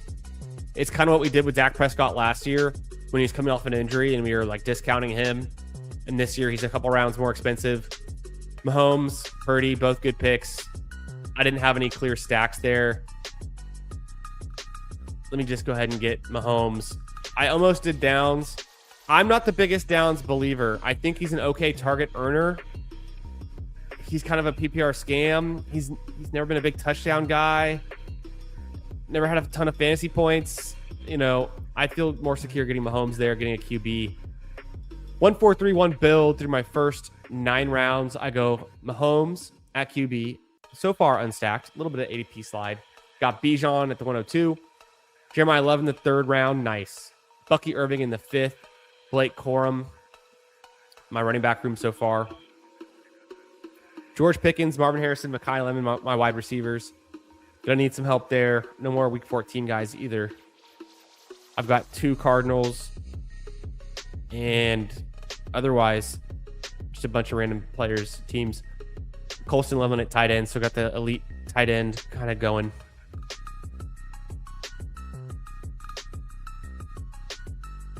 Too cute drafting last year's RB1 overall. Grabbed Warren. Yeah, I could have gotten Warren over Lemon there. Maybe. Every year I draft Warren, I always regret it.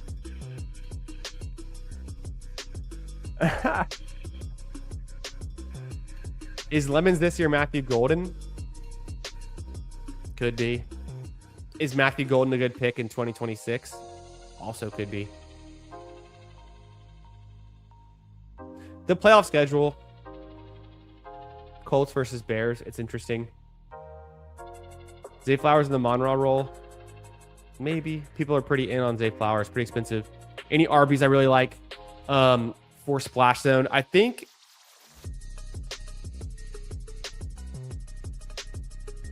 Josh Jacobs, Travion Henderson,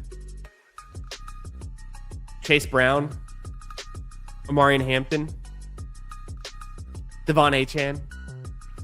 Love them all. Once it gets later than that, it's pretty hard to tell.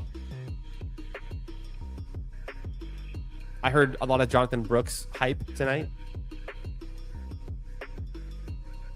Nice. Exactly. I love this take. WFer's having a good night, enjoying his Friday. Love to hear it. I love Bo Nix. Bo Nix, one of my most drafted players. The ankle scares me, but it's fine. We get the injury discount. Yeah, Bo Nix is a stud. Pick 119. I would just do Stafford naked. I have Corum.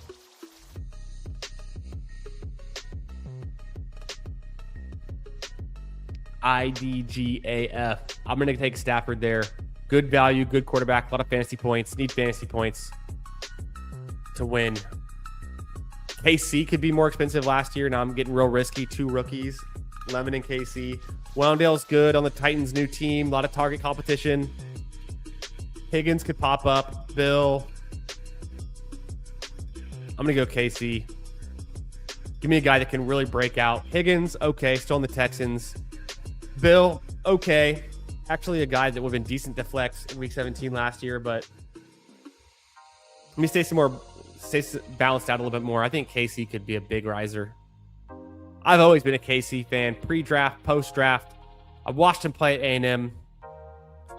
I call him a joystick type of player because it feels like you're playing a video game when you get the ball in his hands, whether it's a punt return, whether it's a swing pass or a deep pass. If he's not dropping it, if he gets the ball in his hands, he's like got the juke moves. He's evasive. He's fast. He's hard to tackle. KC is a guy. He's a real baller. Maybe he goes cheaper next year. I think there's a chance he could rise up 3, 4, 5 rounds. Could be a breakout. Baker and Shuck even more. The Baker and Shuck tier to me is a little bit too close to the guys like Mahomes and Purdy, where I'm a little bit skeptical. I wish there was a bigger break. Baker a smash? I guess so. I mean, Baker's done it before. I guess so. Maybe I'm discounting Baker a little bit. He doesn't project extremely well. We need like a top tier passing year from him again. Igbuka could do it. But losing Mike Evans in an aged, Godwin who's kind of peaked already, it's not ideal. K-Dot, get out of here. Oh, yeah, Tyler Warren. Yeah, for sure. Is Stafford the most expensive he'll ever be? I don't think so necessarily, because the Rams are just like... I think Stafford was the cheapest he'll ever be last year. We've seen Stafford be more expensive. Will he get cheaper after this year? I don't think so.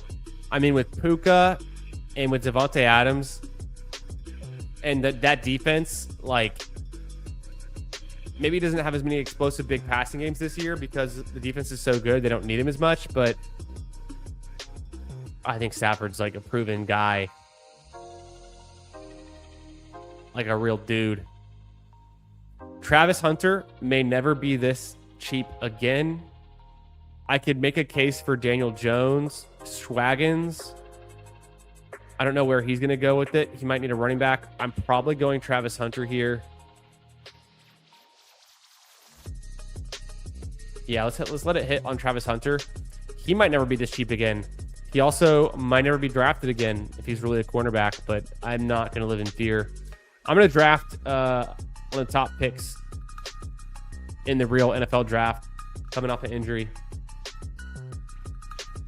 Yeah, Boston could be a big riser. This is also true. Dildo does go running back. I kind of thought he might. He was kind of in that needing running back. I am probably going to go Daniel Jones here. Big Daniel Jones guy.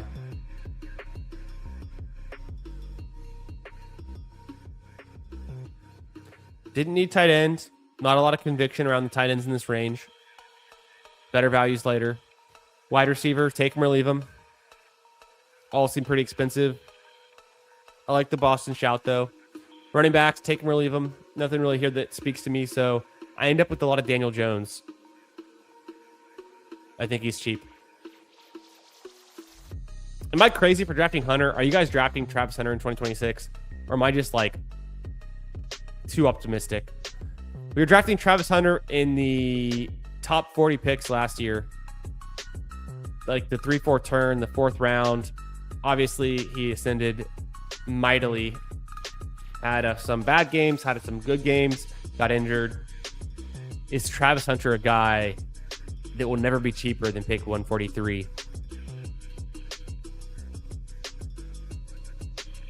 Can Brian Thomas and Travis Hunter both pay off? It means Parker Washington is the fade. And also Jacoby Myers. Jacoby Myers is pretty expensive. Jacoby Myers has been rising for years now. And he's been consistently good and a good value, but he might just be... And he's been falling slightly down the board since the big board.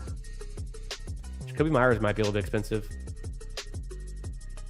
Alex the Great, what's up, brother? Says he drafted Amon Ross, CD, Rice, and Devonta in a 2 wide receiver, 1 flex league. I'm stuck with no RBs. Who do I get rid of? Target. So you can make trades like in your regular like redraft league. I would try to move Devonta Smith 100%. Trade for a running back. There's a lot of hype on Devonta Smith. I think he potentially is getting overhyped still on the Eagles. New OC, new play caller, right? New scheme. Still a low passing offense, good defense. I would try to trade Devonta and get a guy as high a value you can get at running back. Maybe you can get Josh Jacobs or Kyron Williams straight up. I would click that instantly. Maybe you can't. Maybe you're aiming lower. I would still probably do it if you really need running back, like a guy in the tier of like Scattaboo, Bucky Irving, if I had to. If I really needed the running back, if it's redraft, if I'm good at wide receiver, if I need someone to plug into my lineup who can get 16, 17 plus touches a week, Bucky Irving Scadaboo, but even better would be like probably Javonte Williams or Kyron Williams, if you can get it. I'm making some assumptions on the value there in redraft. Yo, what's up, Kali Elliott? Let's go, Jags. You guys have Travis Hunter going. Good to see you, brother. Looks like you're at the beach. Hope you're having a good time. The profile pick, at least. Okay. Ooh, Hawkinson makes a lot of sense.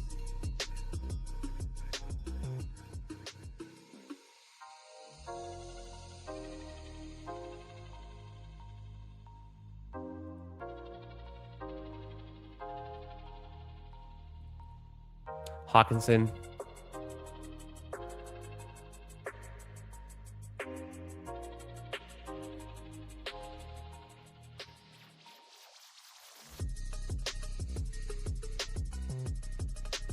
Trey Harris again.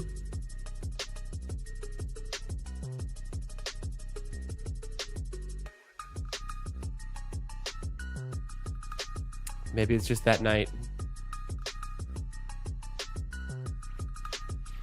I'll do Trey Harris again. It's just that kind of night. I'm looking for upside in year two guys who can break out, rise up the draft board, never be cheaper. I think Hawkinson's kind of further down than he typically could be or should be.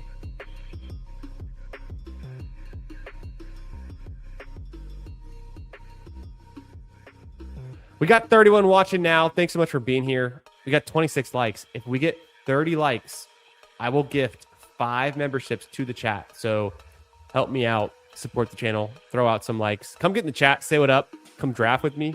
Best Ball Mania draft number 2 of the night here. And we're just getting started.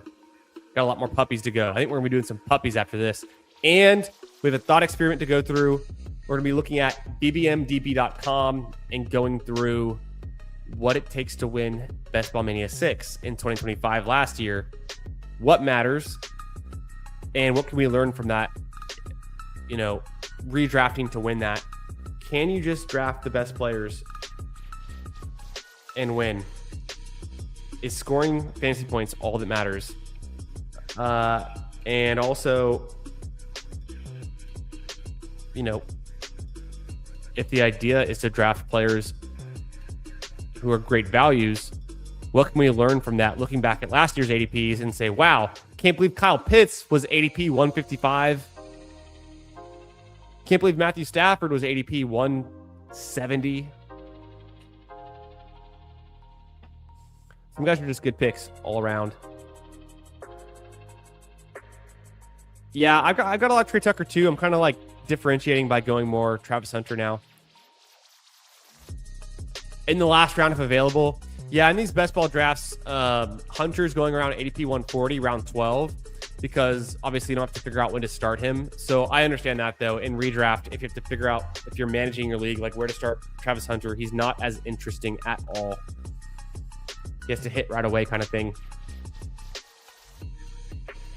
This is also true. It's pretty scary what Hartman says there.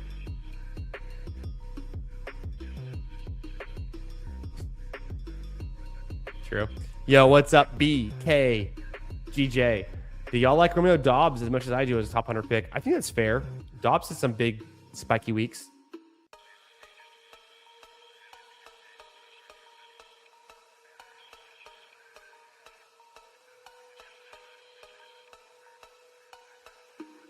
All right, I'm coming back on the clock.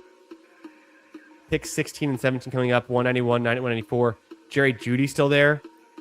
Super cheap Jerry Jeudy. He goes, damn, Star Kindler did it to me. Terrence Ferguson is a name that could rise up a ton. And he goes with my Stafford stack. So don't you just love it when a plan comes together? Running back wise, I'm lost. Nothing speaks to me. We're done at tight end. Got 3, Colston, Loveland, Hawkinson, Ferguson. Wide receivers, I've got 6, and I need at least 1 more. Running backs, could use 1 more. Is this the blue team? Taj Brooks to Dildo and Devon Bailey.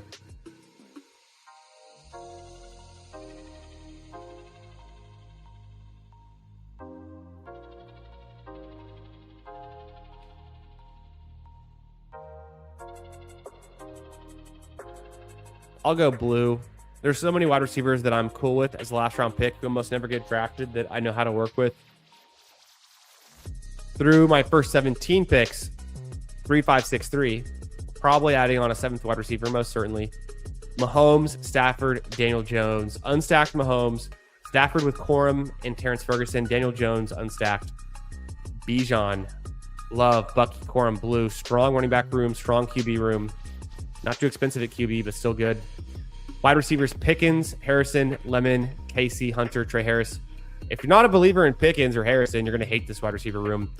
We've got some floor issues potentially with these young rookies, but let's see what we can get with our last pick to kind of even out the room.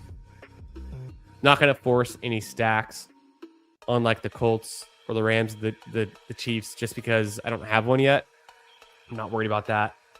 I'm going to get the best value, a pick that I think is underrated here. So almost certainly taking that 7th wide receiver because I think it makes the most sense for my team too, to protect from the bye weeks, give you some more floor, get one more shot on goal. Dimes a steal, love it. Alex, I think Joe Mixon is done for. He shot his foot or something, or he injured his foot and the surgery didn't go well, or I don't know, man. It's weird. I've heard things, I've forgotten things, I've moved on. I've got Joe Mixon in Dynasty. I haven't dropped him yet, but I've got pretty deep benches. Yeah. The wide receiver room looking a little rough. Yeah. 2 rookies in a corner. That's probably why. No foot. What foot? The RBs, I think these RBs are... Ooh, is that Malik Benson? Malik Benson gets drafted. You don't see that every day. Fun flick. Air Jeff goes Tonjes. Is this the big board? What are we drafting? Yeah, my running backs. Bijan, Love, Bucky. Pretty solid. And then the Corum is good. Jade Blue just for fun, I guess. If he can do like anything.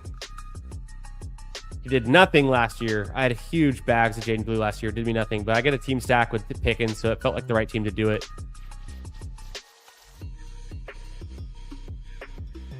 Yeah, this is a Bateman-ass team. I hope he's still there.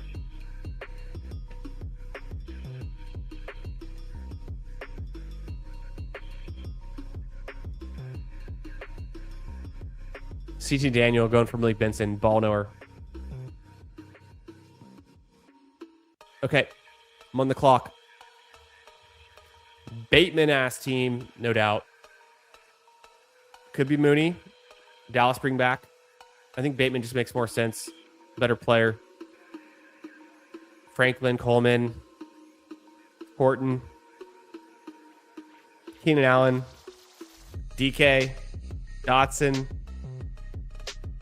I'm just scrolling through names. Hollywood Brown still exists. Xavier Legette is still a real person. Bryce Lance. Marvin Mims, still a real person. Still a real wide receiver. People forget Marvin Mims, wide receiver 2 in fantasy points in 2024. Was that the week 17? Was it 2024? Don't directionally accurate, potentially directionally accurate lie I just told, but it's something like that. We timed it up perfectly because I'm about to jump back into another puppy after we run through some thought experiment on the stream. Also, I'm going to refresh, see if we've hit 30 likes yet. Once we hit 30 likes, I'm going to gift 5 Membies to the chat.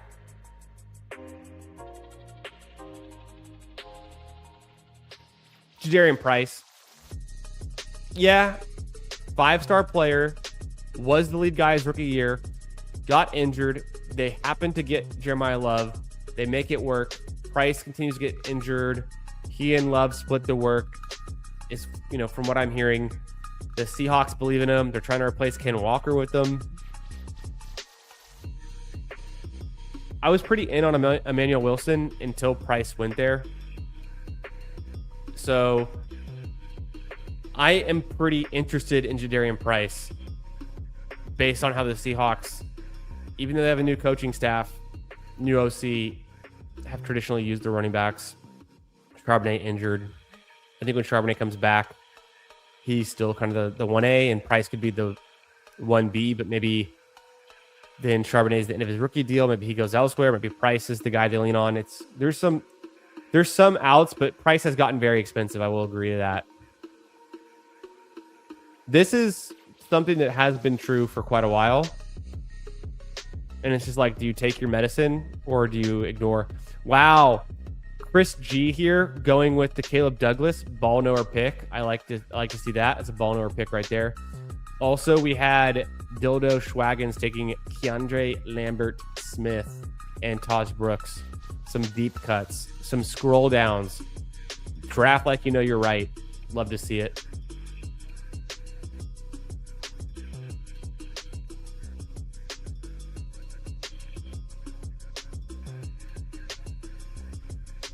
Yeah.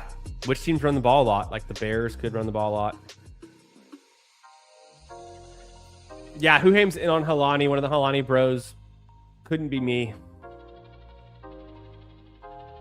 Yeah, Price was a great prospect.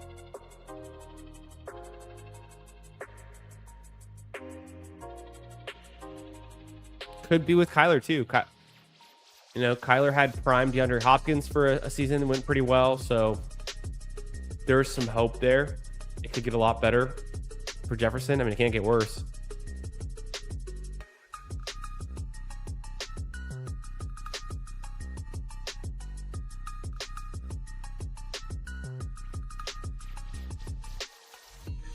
Yeah, no, CD's still that guy. The Dallas offense is still that good. Dak can throw it a bunch. I think Dak's projected for like the fourth most passing yards or like whatever. So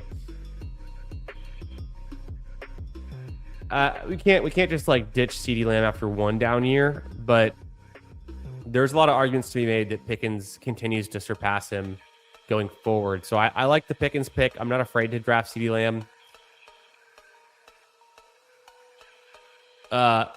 So this team, super quick. I think I reviewed it through 17 rounds, but the 18th round we added on Bateman. So that's kind of the only difference here. Got that Bateman pick. I think Bateman's never been cheaper. This is the team to take Bateman on.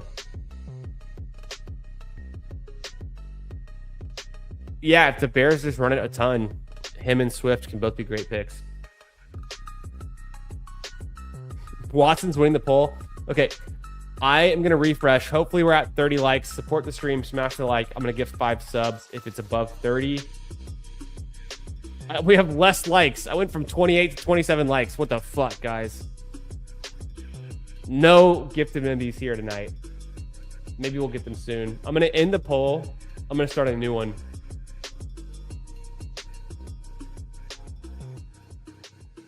%58% think Watson will rise.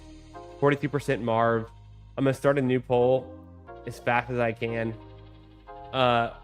Who rises the most in ADP from 2026 to 2027? The first one we're going to put up there is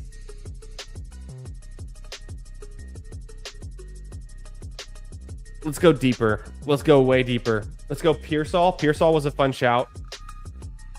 And obviously probably wins this vote. I don't know. Maybe not.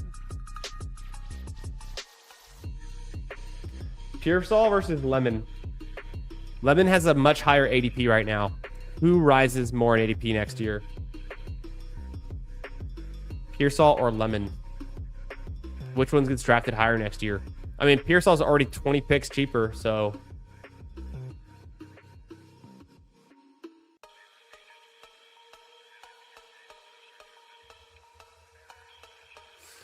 Jets. The Jets could be run heavy. I'm super confident in a Lamar bounce back. I think it's one of my most confident takes, so I'm drafting a bunch of Lamar. Yeah, 100%.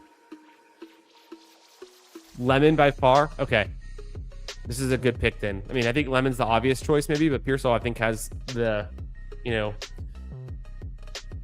a lot of supporters as well. The Pearsall bros, for sure.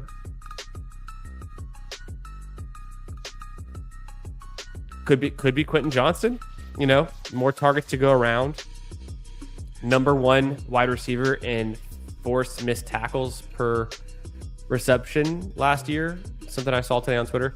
Okay, I am going to go to x.com. Follow me on x.com at FFB Garage. I am retweeting myself the fact that I am live. I'm quoting it. I'm saying drafting and talking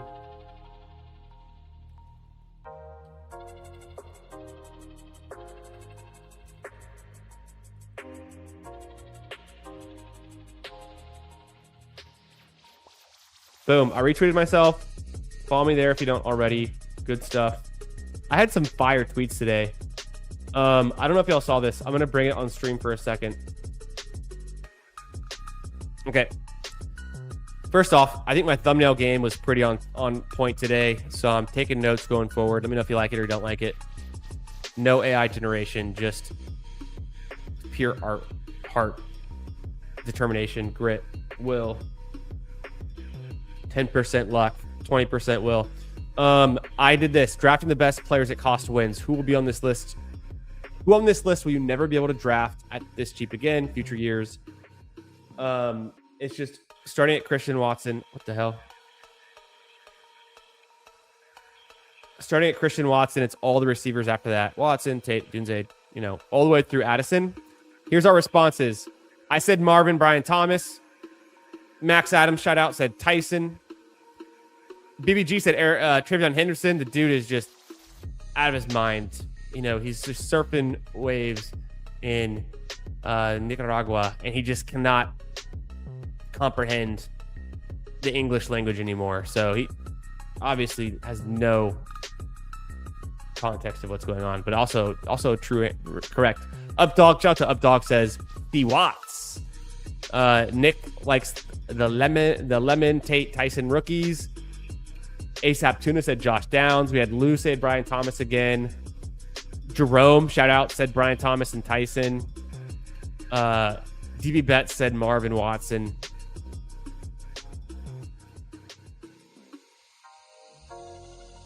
So that was a nice little, got some engagement there. I like that. What else?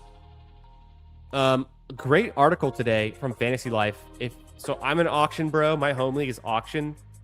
It's insane. We're deciding where we're going to go this year. We're between like going to Phoenix, San Diego, maybe Miami. We all meet up somewhere, destination.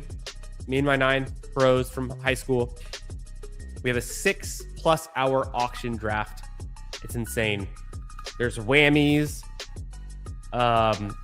There's laughs. There's fights. You know, sometimes there's fist fights. Good thing we have a doctor in our home league. Gosh, one year we were in Galveston when we were much younger, and 2 of the guys, I mean, they're wasted, and it's after the draft, and they're fighting about a draft pick that someone took a player someone else wanted. And one of the guys, he goes to punch the other guy as a feint punch, like act like you're gonna punch him, but then pull it back in the last second.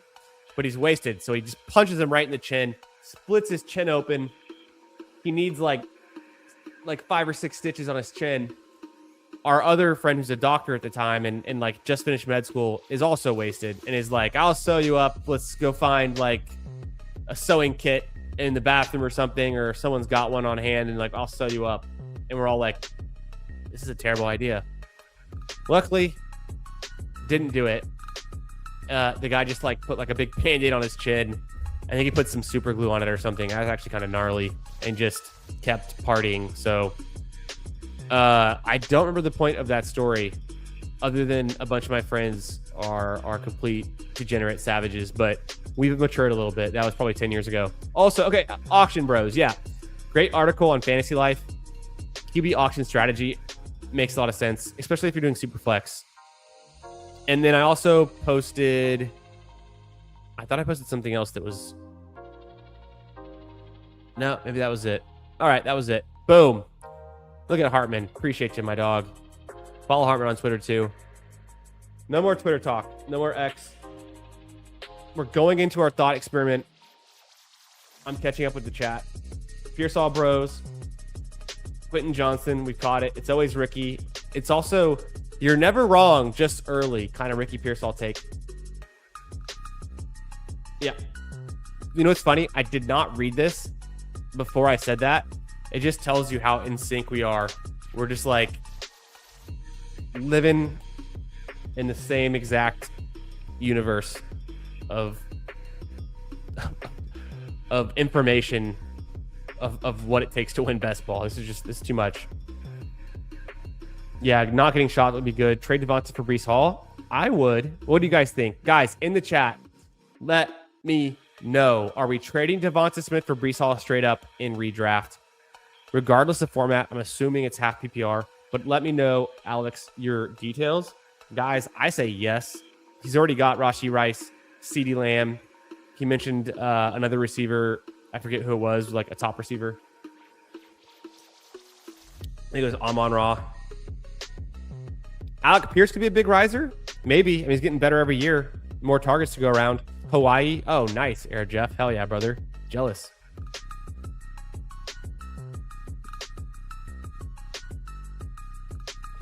I don't know about Christian Watson. Could be true. Maybe he's expensive as he gets right now. It's the Packers. I will admit I have not been able to figure out the Packers for the last few years, except if you just draft Josh Jacobs. Yeah, Jacobs a good one. You want Devonta? Breece side wins, says Air Jeff. Okay. This is bbmdb.com. I'll post it.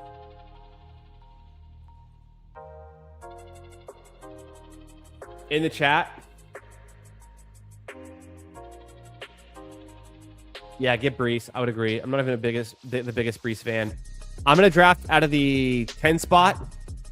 We're going to draft during... Oh, damn. This is drafted in the same time it is right now. So June 7th to 13th. We're going to simulate last year's draft and see if we can win Best Ball Mania. It's called the redraft game. It's pretty sick. And so this thought experiment is, I already know who the players are that you have to have. I already know what we need to win. Can I retroactively win Best Ball Mania? Might be easy, might be hard. The name of the game is drafting players that are going to increase the most in value from 25 to 26. And I have the cheat sheet. I know the answer, right? Obviously, we take Puka here, knowing the winning Best Ball Mania team had Amon-Ra St. Brown. But I think the answer here is Puka. So you guys also vote in the chat between my picks, who you want me to take, who we should take. We've got to win Best Ball Mania. We need the $2 million. Baby needs a new pair of shoes. Alex says, Dead Zone RB is your favorite. Breece, Etchen, Trevion, Swift. I would say I actually like Etchen above Breece. I like Swift and Trevion in the same tier.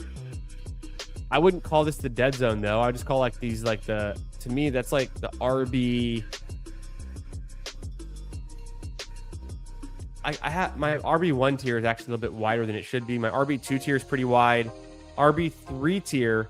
This is like the RB3 tier with Breece and Etchen, Travis Etchen, and then like the RB4 tier with Swift and Trevion. So Dead Zone for me is like Pollard.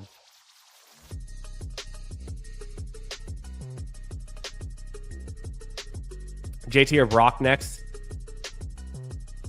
Yeah, so JT is long.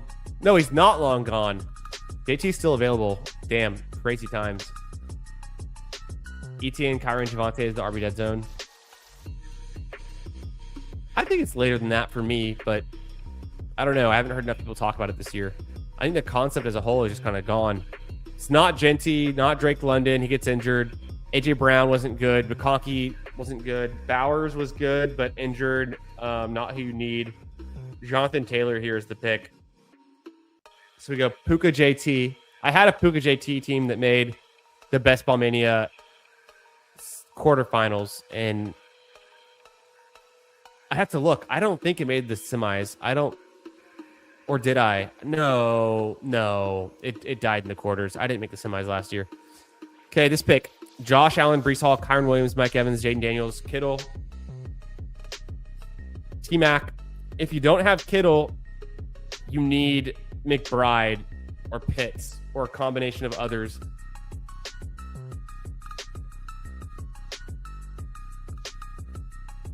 Yeah, the Bateman line was such a thing for a while. I don't know what it is this year.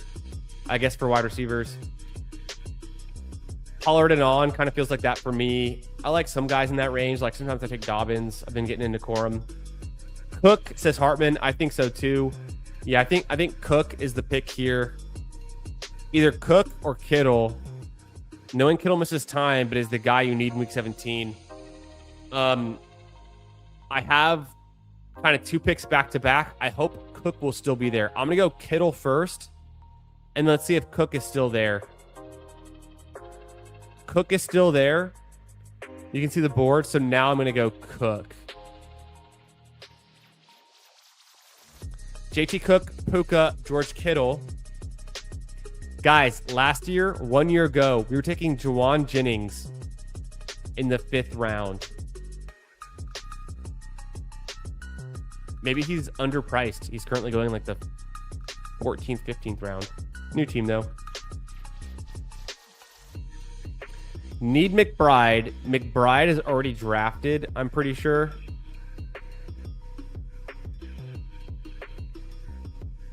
McBride went before me.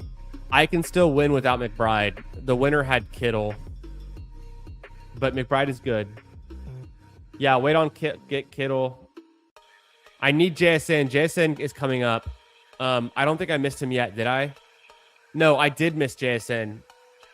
But I don't need JSN. Yeah, JSN went 3-2 in this one. You don't have to have JSN. You have to have Luther Burden. He goes later.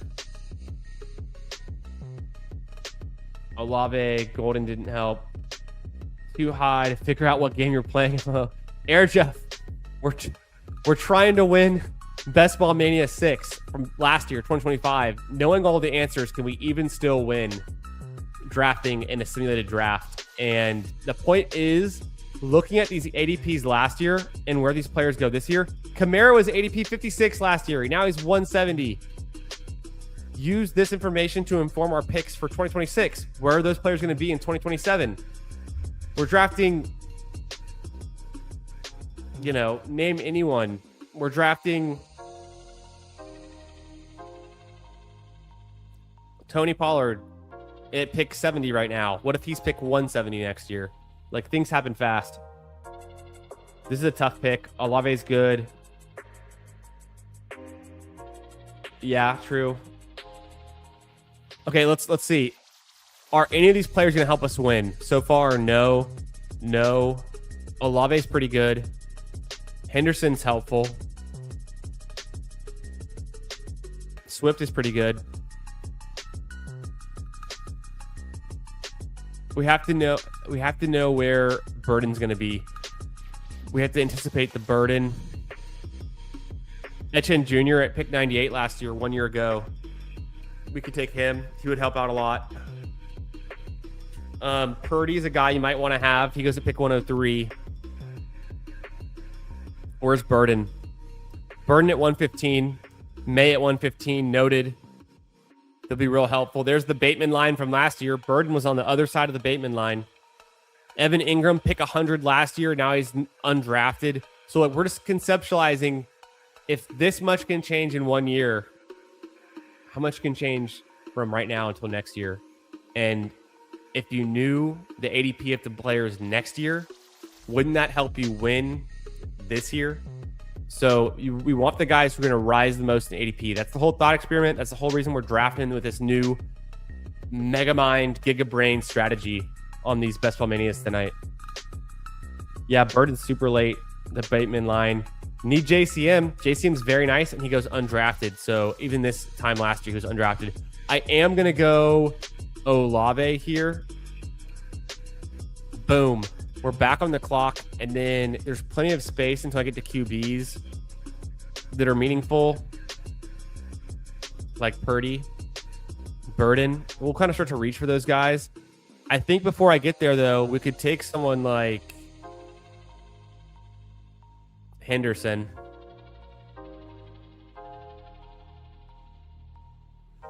Henderson could help us get there. Judy was pick 68 last year. He now goes pick 180. Is Judy underpriced in 2026?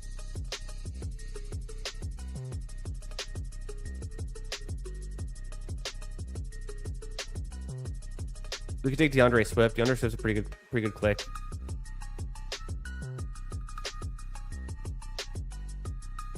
Higgins is expensive, but he ends up being a pretty good guy for week 17.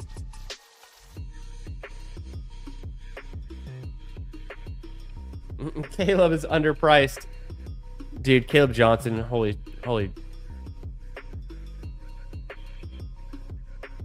Goes Swift. I'm thinking Swift. Yo, what's up? Hulk Smash Potatoes. How we doing, brother? Yo, what's up? GAB for life. How we doing, my friend? Good to see you. Hope you're doing well. Yeah, Noah had a decent week 17, outscored JSN, but not as good as Higgins. But yeah, no, that's true. We're trying to win Best Ball Mania 6, the redraft game on bbmdb.com. It's 2025, and we're trying to relive a $2 million draft. I'm going to go Swift. Let's go Swift here.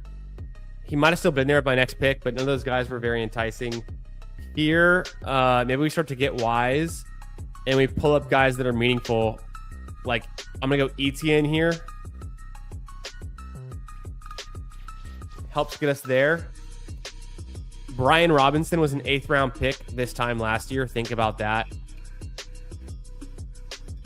Holmes gets injured. All these guys suck. Hawkinson was picked 88 last year. Think about where he goes now, 160.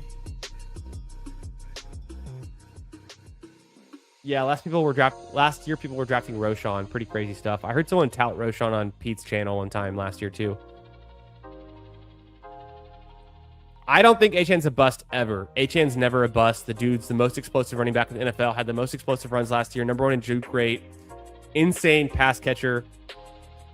I'm always in on Achane. Okay, let's make this pick. Jaden Higgins would help this team, but I don't want to get too far down and miss out on guys like Brock Purdy, who will help us win week 17. And then Burden, who's a bit further next to Drake May. So I have this pick, and then we have a small break. We're at 8-3. If I'm looking at the 8-3 here, 87. So I need to take one of Purdy or Burden right now. And I think there's a good chance Burden is still there. I'm going to go Purdy here. So I go Purdy. I'm back on the clock. Burden's still there. I will go Burden. And if May is still there, I'll take May. If not, I'll take like Caleb Williams or I don't know. We'll figure it out. I go Luther Burden.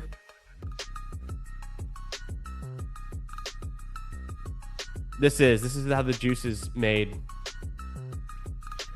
Who will be the Miami backup running back? I wish I was slightly more obvious. HM will need breaks if they're going to be competitive.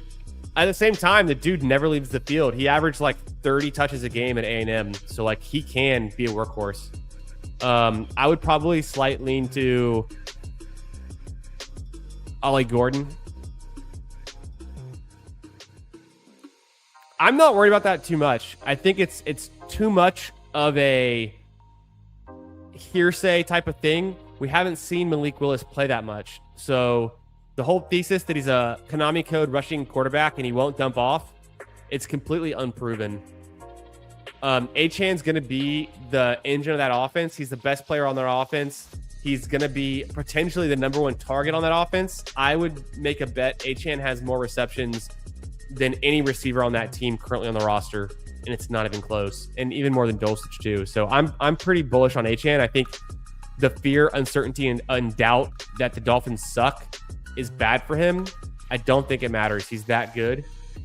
The touchdown upside could be capped, but he's never been a guy that thrives off touchdowns over the last 2 years. It's been receptions, it's been explosive runs, big plays. So I'm super in on Achan.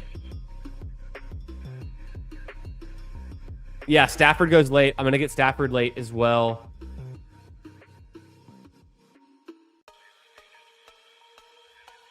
Pitts, I need Pitt. Pitts would be good. He goes late. Stafford goes late. Christian Watson goes super late. JCM goes super late. I've already got 4 running backs. I need to probably pivot back to the wide receivers because there are some running backs who I just need for week 17. Actually, Ramondre is one of them. I might just take Ramondre here, knowing that he's a guy you need week 17. And if I don't have... Oh, shit. Well, I don't have Derrick Henry. I don't have Derrick Henry. I probably can't win, honestly. Oh, forgot about that. I don't have Bijan or Derrick Henry. I probably don't win. So we're going to get to the finals, but we're not going to win it. Marvin Mims was picked 128 last year. Look how much has changed. He's completely undrafted now. Is Marvin Mims too cheap in 2026? I'm going to go Ramondre because you needed him in week 17, and I don't have Henry. May went. I wish you could sort this by position, but you can't. Troy Franklin, was he decent in week 17? I know Higgins was.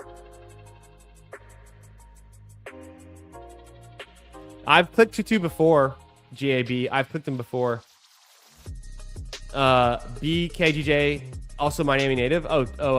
Tutu is? That's interesting.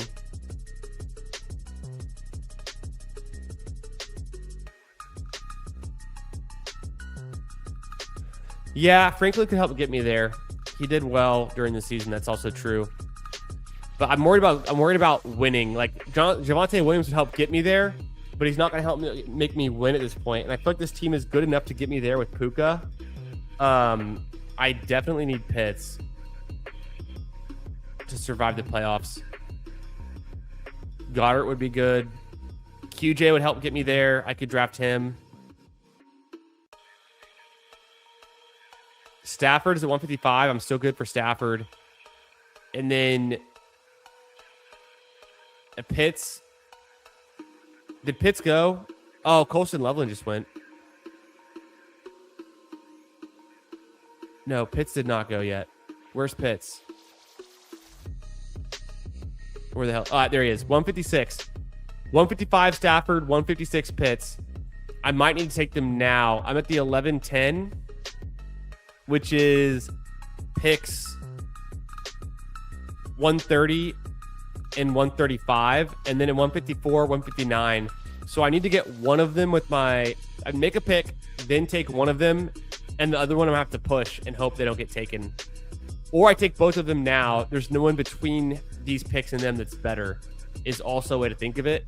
Because I'm drafting like I know I'm right, because I am right.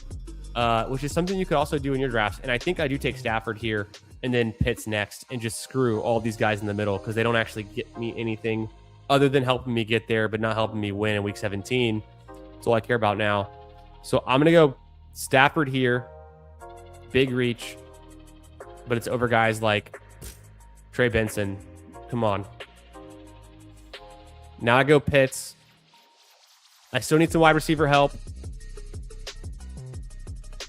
Wandale went 171 last year. A great pick. Rico Dowdle's still available. A smash like for the spike weeks. But I need guys who are going to help me win in the playoffs. I'm getting there with JT and Puka alone. I need to win in the playoffs now. I need week 16, week 17 wins. Oh, shit. Guys, he showed up. We've been saying it all night, Mac Nova. You stopped by earlier, and I literally said, as soon as I saw your comment, I said, if Mac Nova comments F in the chat, or in this case, shotgun, we will do it because I've got beers on hand. It's a Friday night. I've already been drinking margaritas all night long.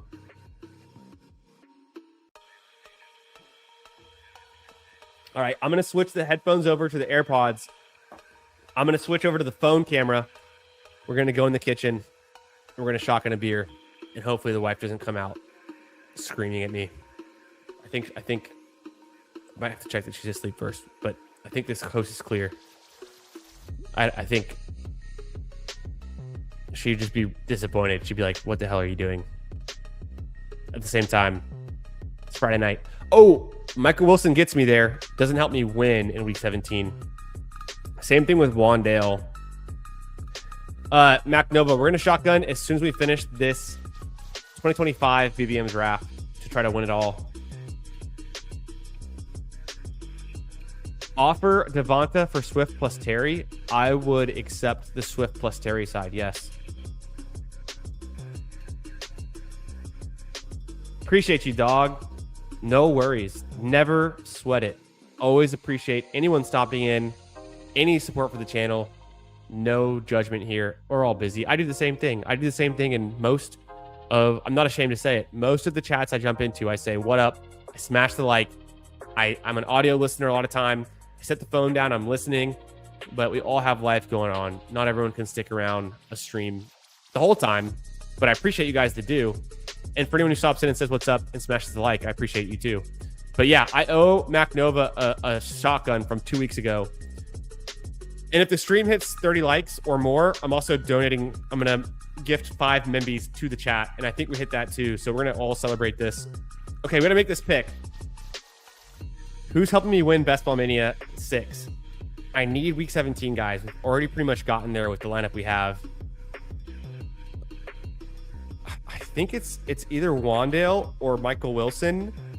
I'm going to go Michael Wilson because I think it's more meaningful. I could do Dowdle, but he helps me get there. Doesn't help me win. We've been saying it. I'm going to go Michael Wilson. Let's snowball. I'm going to stop scrolling back up. We're only going to scroll down. I need receivers. And I can't really think of any other better QBs for week 17 at the moment. So we're pretty much done at QB. Purdy and Stafford can carry us the whole season. Darnold might be nice just for a nice to have, help us get there kind of pick. But for wide receivers, Alec Pierce would help us get there. Not incredible for week 17.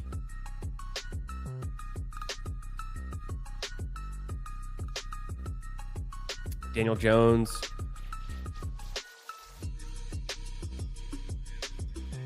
We need Bill. He's a week 17 guy later on. Bill's nice. Corum was 203 last year. Insane. Dart was 204. We'll grab Dart late here. Christian Watson, 205. We'll grab him late. So that's 1, 2, 3 picks. I got 2 more picks to make, and then all these late picks. Troy Franklin, undrafted. We can grab him. Who else did something in week 17? I'm trying to remember exactly who these late guys were. Trey Tucker is nice to throw in here. Okay. I've got some names to help me get there. If you have any suggestions in the chat, Parker Washington's a pretty good name. Wandale, pretty good week 17. We could do Wandale. Did he just go though? I think we missed Wandale. I think I missed that one. No, Wandale available? Yeah, there he is. But let's do Wandale. Help us get there if anything. Yes, exactly, MacNova. This is the tool for simulating Best Ball Mania, and we're trying to win it right now.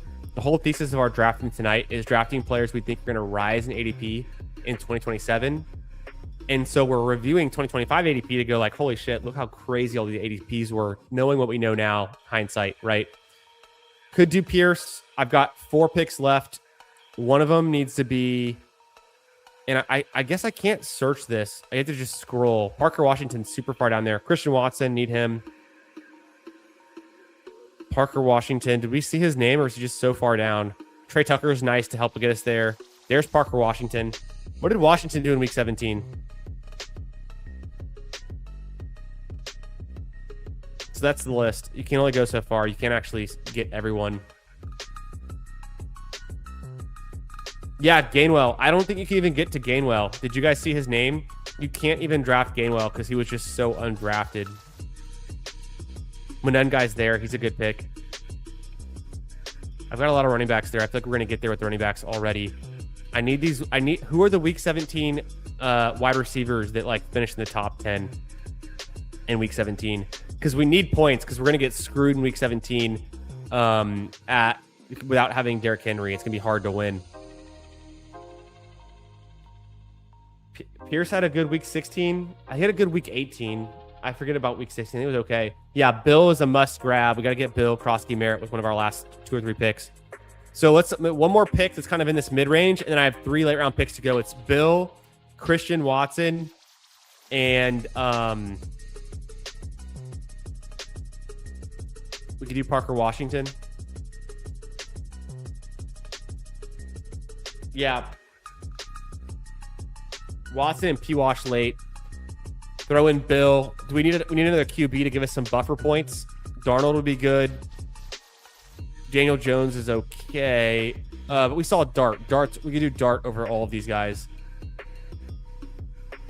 So Dart, P. Wash, Watson, and JCM. That's the order we're gonna go. Whatever they are here, whatever they show up, that's what we're gonna go with. So whoever shows up first. Dart, Christian Watson, Bill, P. Wash. We get JCM. We're going to go Dart.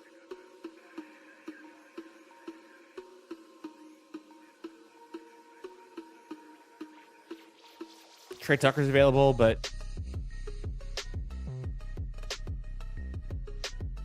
P. Wash. I might have scrolled right past Christian Watson. I think I did.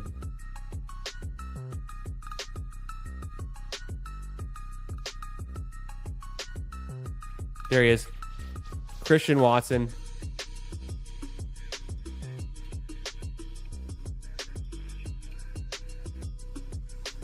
Noel's still there. I mean, Christian Watson can help get us there. Noel put up like 12 points. I don't know if it's going to matter at this point. I don't think we're going to win, honestly. Not having Derrick Henry or Bijan kind of screws you. We took the Puka JT path, and JT gets us there, but it doesn't help us win, which is the problem. Quorum's available, doesn't help us win. Let's just go Christian Watson and see what we get.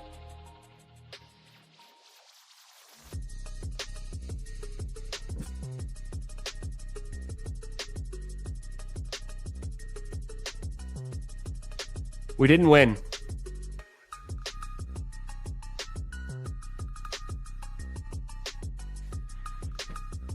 Using all the information available, we got first in our pod. We advanced in week 15. We advanced in week 16, putting up massive scores. We got 8th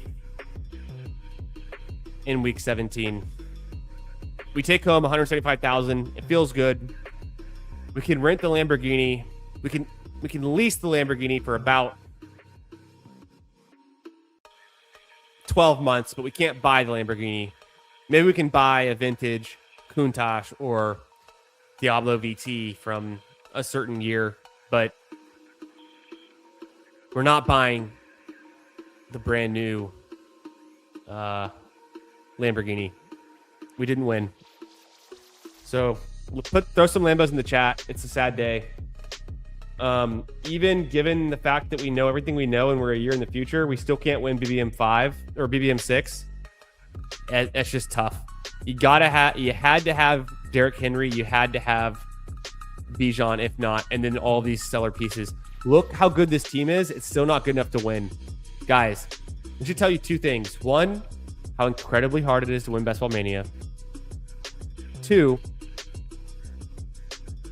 scroll the F down. ADP is a construct. Don't draft off ADP. Draft like you know you're right. Also, just time travel a little bit. You'll save yourself a lot of trouble. Okay, that was fun. I thought we could win it. We got close.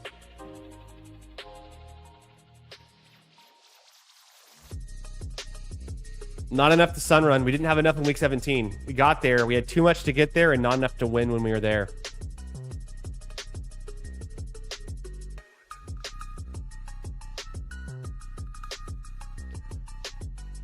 In week 17, I thought Kittle was on the winning team. Am I wrong? Did that hurt us? Probably didn't need a 6 RB. Probably could have gone tight end. JT advanced most of my teams by himself. It's true. No, you needed JCM. He was like one of the top scoring running backs that week. Well, I've got. Let me pull this up.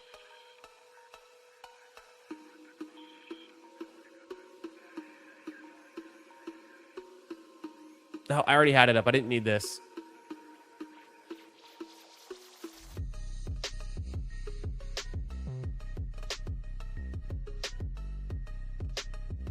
I mean, we could have looked at this before we started, but we weren't that smart. Yeah, it was Juwan Johnson who hit the lineup. Damn, that screwed us. Kittle was on the team. It was Juwan Johnson in the lineup.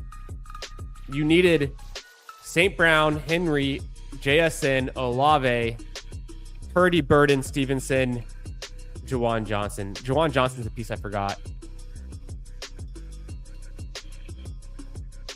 So I think tight end kind of screwed us there. I think you guys are right. We probably could have won if we had a third tight end. Yeah, okay. I was just misremembering. It's been too long since I looked at that lineup. Juwan and Kittle. It's always Juwan and Kittle. Every year it's Juwan and Kittle. Okay, yeah, I forgot this. I was just living in the moment. 8th round Mooney. Okay, interesting. Okay, this is all great stuff. This is great information. Let's pause the music, pause the draft, connect the phone to StreamYard.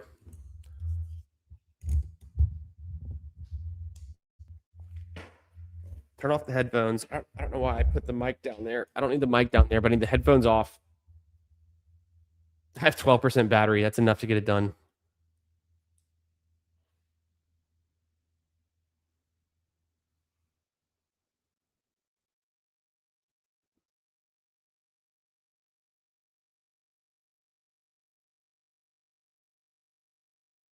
One second. Be right back. I just heard a weird noise.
I was going to transfer over to the phone, do the phone cam again, go into the kitchen, and shotgun in the sink.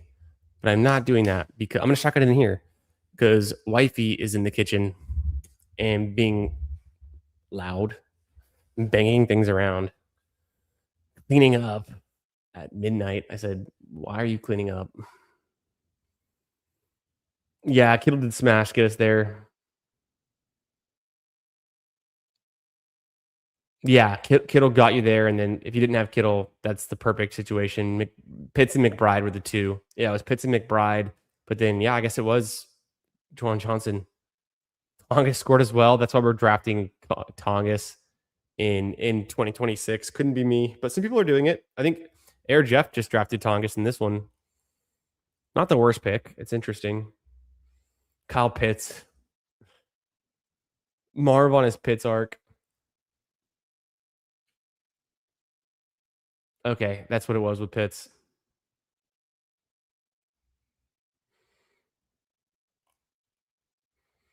I can't even scroll up this far. We've had, boom.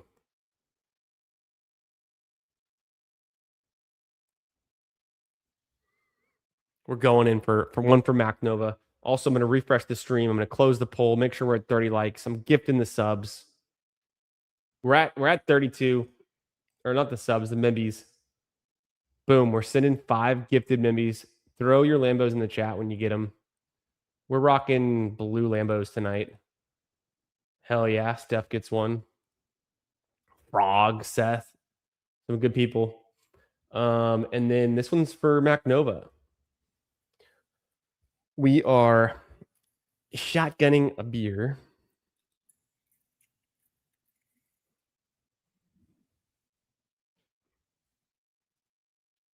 You have to have real skills to be able to shotgun a beer in a wood floored office and not over a kitchen sink, but we're going to get it done. We're going to get it done.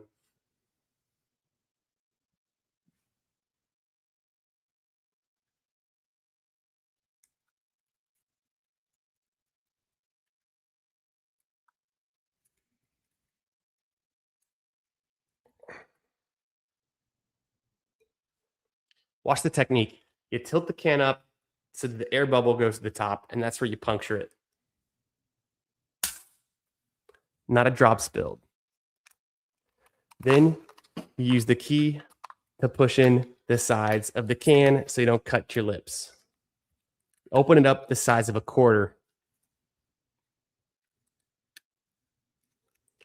You're folding the can under itself, like so. All right. This one's for Mac. One of many more to come. Looking forward to meeting you at the Austin meetup for the Ship Chasing Crew, brother. Appreciate you supporting the channel as always. Start your timers when we pull this one up. All right, let's get this one going.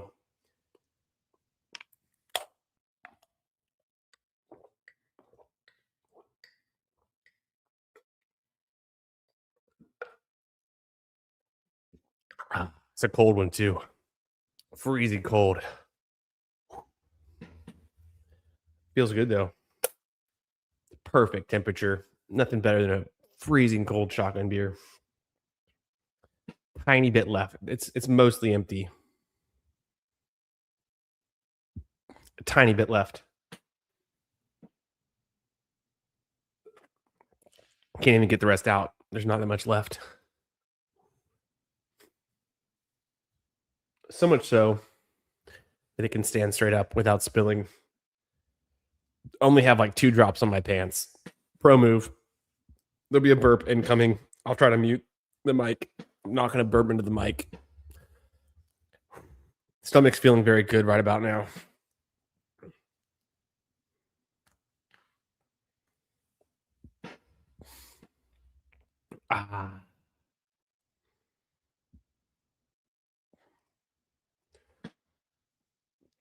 We're feeling good. And just like that, we're back into it. We're getting into another draft. It's Best Ball Mania 7. We can't even win Best Ball Mania 6. But we're going to win Best Ball Mania 7. Thanks for being here on a Friday night. Hope you're having a good time. It's hot best ball summer. It's midnight on a Friday night in the Central Time Zone. The carbonation gets to me. I'm not a big carbonation guy. It just gets to me. That was a shotgun for MacNova. We got the gifted subbies out there. Cheers, Air Jeff in Hawaii. On Hawaiian time, it must be like dinner time. But thanks for being here. Hopefully you can catch some more late night streams, brother. Tonjus with Mayer still available as Diabolical. I mean, 49ers are a better team, but Mayer is a better player. Yeah, talent, team. Kittle holding up. I don't know. Hey, oh my goodness. And MacNova gifting the 5 subs. Appreciate you, big dog. Thanks so much. This guy. Too kind. Always appreciated, never required. Thanks for being here. Thanks for supporting the channel. MacNova and I are going to be... I'm going to have a video of MacNova and I shotgunning beers in only about, what, three short weeks from now out on Lake Travis.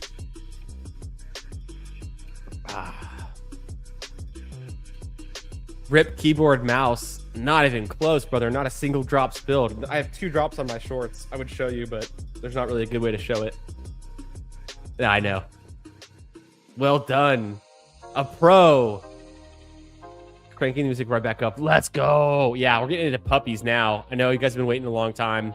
Frenchiate, but Superflex, no thanks. Mini Golden, get out of here. Fast Puppy, yes. I'm going to join the Fast Puppy from my phone. I'm going to give you all a 15-second countdown because there's a lot of build-up for that. I know Zero wanted to get in. I know Heartwind wanted to get in. Some of you guys want to draft some puppies. Let's get into a puppy. 10 seconds from now. I'm queuing it up on my phone. Go ahead and join. 5, 4, 3, 2, 1. I entered the Fast Puppy. 6 more to start. 4 more to start. 3 more to start. It makes me feel good. I feel like you guys just jumped into it. Starting soon. I know for a fact this is going to be a friends and family draft. You guys got in here. And then we only have 3 hours and then 5 more hours and then 7 and then 10 hours to make these slow draft picks. We're going to definitely do some slow draft picks on stream tonight for my little Dalmatians. There's a puppy in there, puppy 2, a sprint. There's all this kind of good stuff. Okay. I'm in the 9 spot. I like the 9 spot. We got Dildo Schwaggins in the 10 spot. Me and Dildo Schwaggins have been like next to each other in every draft tonight. You'd love to see it. Chris in the 11, shout out. Hilltoppers in the 12, recognize that name. Stoner Simpson, I feel like I should recognize that one. I don't know who that is. We got Hartman in the 6, Air Jeff in the 5, Danimal in the 4, Zero in the 2. Bro, we're getting it. We're getting after it in this one. This feels good. Thanks again, MacNova, not only for the donos, but for the 5 gifted. And we're having fun here. 2 old shotgun beers, but I do plan to drink many, brother. It's gonna sneak up on you. We're gonna be 4, 5, 6 beers deep. I'm gonna come up to you with a can that's already pre-popped. Just hand it to you. You don't have to do anything. We're gonna be shotgunning on that boat. You better believe it. How much are we betting on Max tomorrow?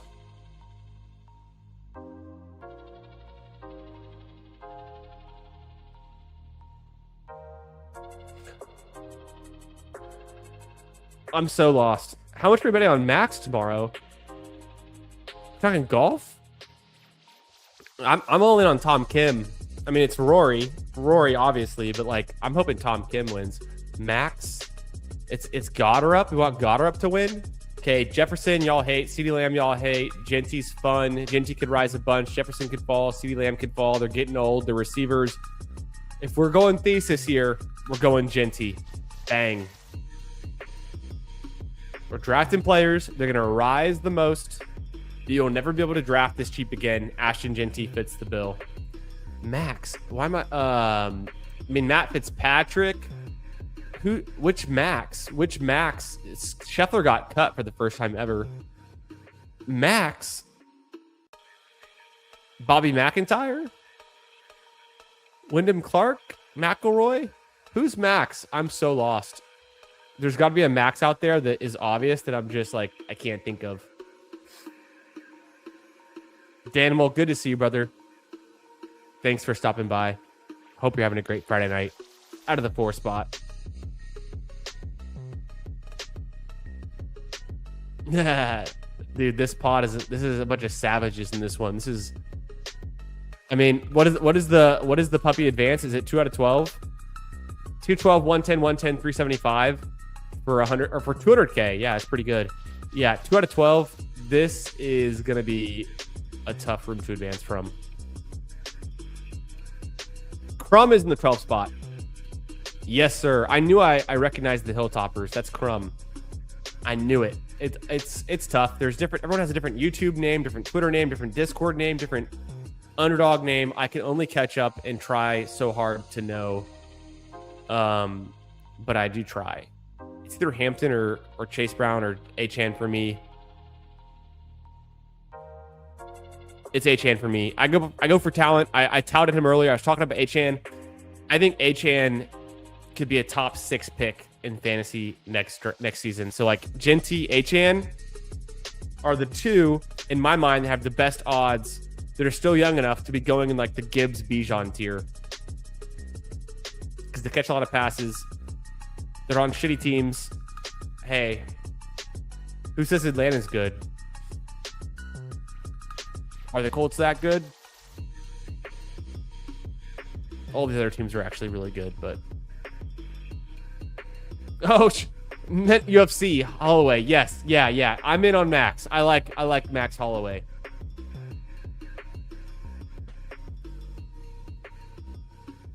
I am so not even thinking about I'm so disconnected from the UFC. I love the UFC. I watch the UFC. I love keeping up with it.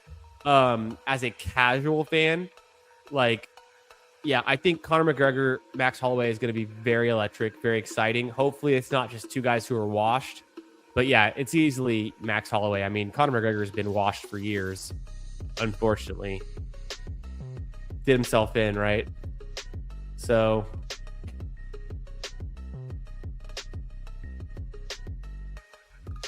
Homa and Glover, was that for last week or for this week? I don't even think Glover's in the field this week. You were talking about last week at the John Deere. In my one and dones, I'm in 3 of them. They're all high stakes. 2 of them are Pat Mayo. One's for Rick Rungood, and I picked 2 Chris Goddard-ups last week out of my 3 one and dones. Felt pretty good. Pick a winner. Helped me a lot. This week I picked. Oh, I'm sweating Tom Kim because I'm one of 2 people that have Tom Kim in the Big Scramble finals. So, and the other guy is like in last, and I'm like trying to crack top 10.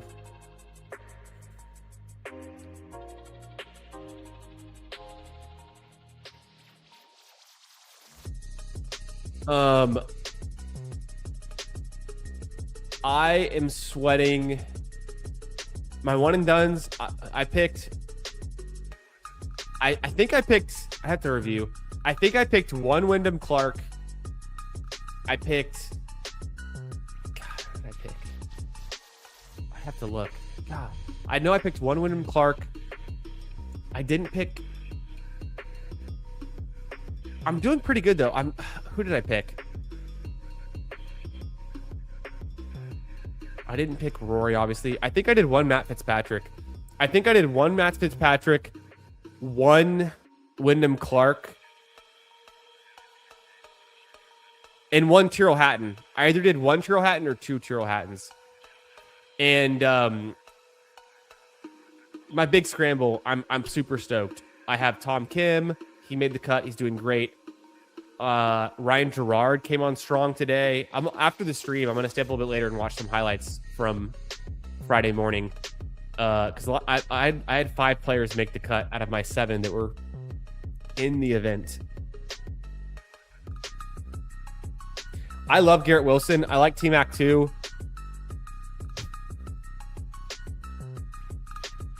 I don't have enough Garrett Wilson. I don't have enough T-Mac. I do have enough Garrett Wilson. This is a puppy though, trying to get different. I like Josh Jacobs that Schwaggens took. I don't like the Carolina playoff schedule though. That's kind of what I've been reluctant there. But I've got 2 big year 2, probably the best running back and maybe the best receiver in the year 2 class.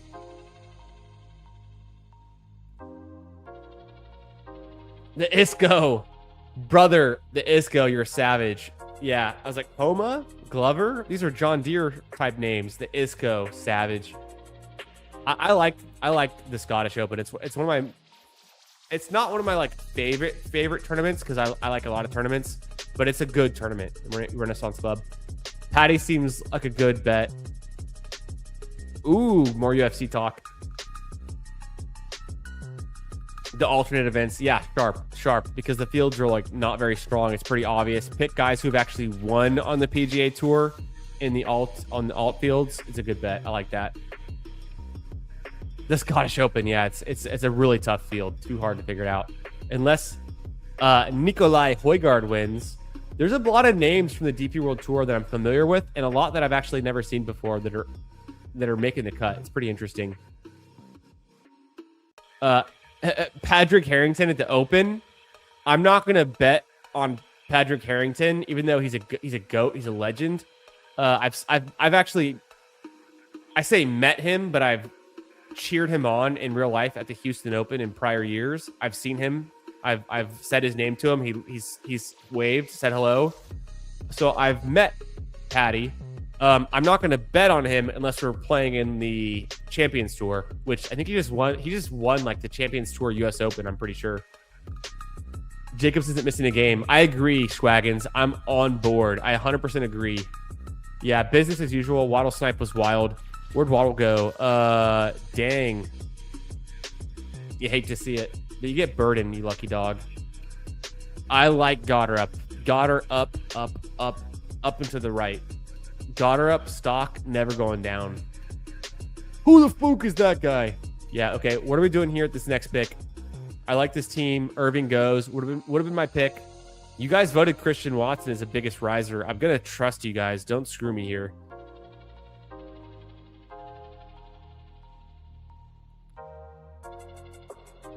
I'll take Watson. Him, Tyson, Brian Thomas, Cardinal Tate, all risers.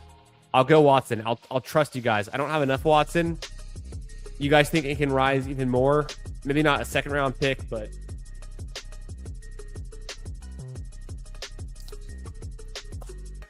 let's go.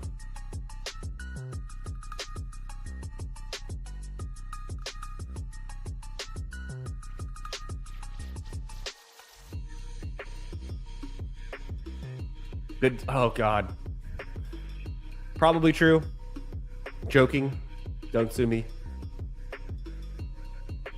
Judkins is cheap, but the problem is the Browns. The Browns are just not ideal for scoring touchdowns. Defense is good. Maybe they don't need too much from the QB.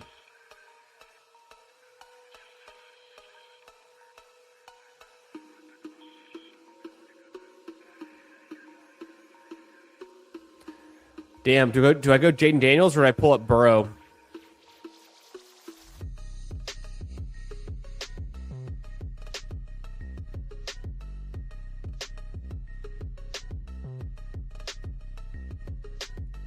I'll go a little Burrow there. I'm not out on Burrow. If I didn't have Higgins, I would have taken Jaden Daniels. I'm not out on Burrow. I'll still take Burrow. The Higgins stack makes too much sense. It's the path to winning is too easy with that. It's just obvious. There's some stacks that you're kind of forcing or you don't need. There's other stacks like Joe Burrow with Higgins or Jamar Chase, which the vision of seeing how that like wins you $200,000 for the puppy, it's very straightforward.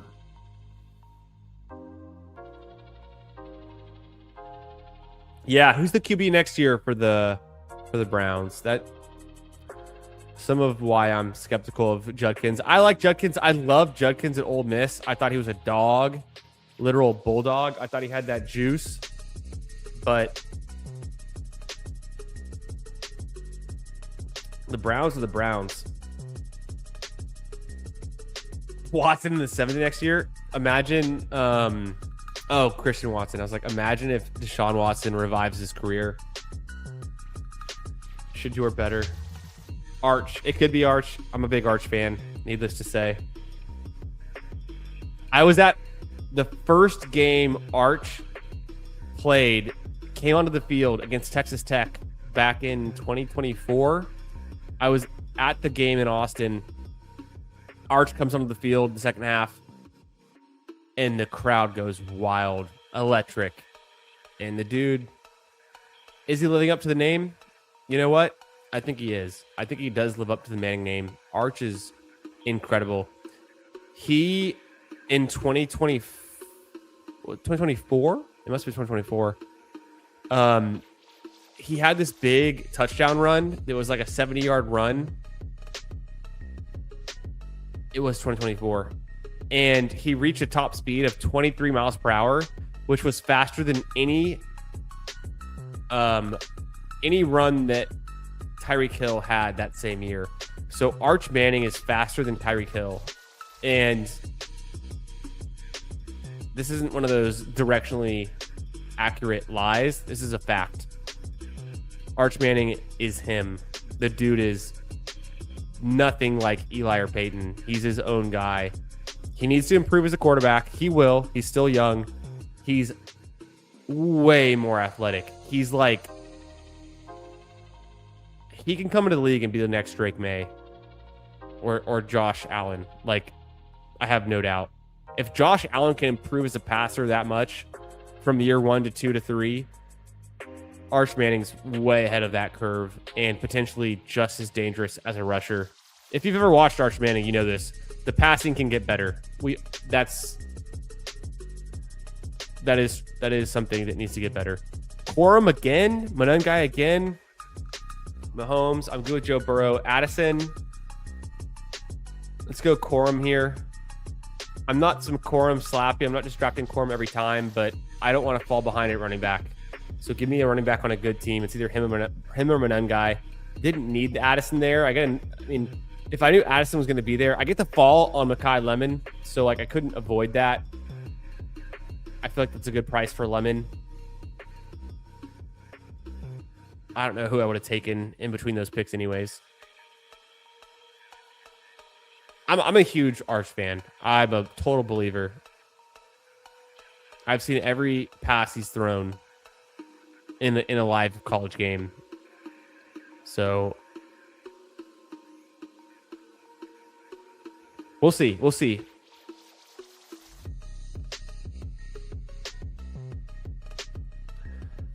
I don't see Marv at 71 because I take him at 57. Facts.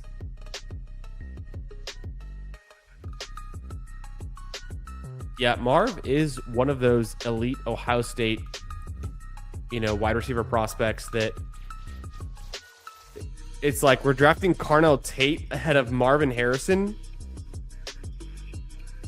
What universe are we living in? Right? So, but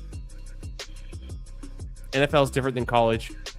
No one ever once thought Carnell Tate was a better college receiver than Marvin Harrison. Things change in the NFL, but that's some perspective there. Is Texas back? Oh, Texas is so back. Texas is always back. The passing can get better because he forced a lot of downfield throws. Like if you watched the Florida game last year where they lost against Florida and it kind of wrecked their season. The receivers can get better. Cam Coleman's going to be an absolute dog. So it's the best receiving group that he's ever played with. It's going to get good. Pick 105. I don't want to give my hand away, but there's two picks here I really like.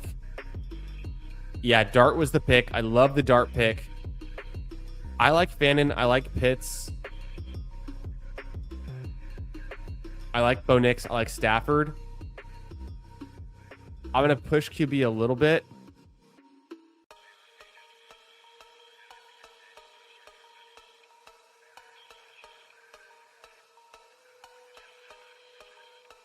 I took Rachaad White. I think the RB cliff is real. Let me get that fourth running back before I feel like I'm behind. And I can figure out tight end later. As we saw evident in the 2025 BBM6 simulator, you can get some big values at tight end later. They can help you. Whether it's Kittle or whether it's Pitts or Juwan Johnson. So let me take one more running back before we fall off the cliff. And then I'm either going to take, I have a luxury pick. I have a luxury pick in the 10th round. Sometimes Pitts or Fanning comes back around.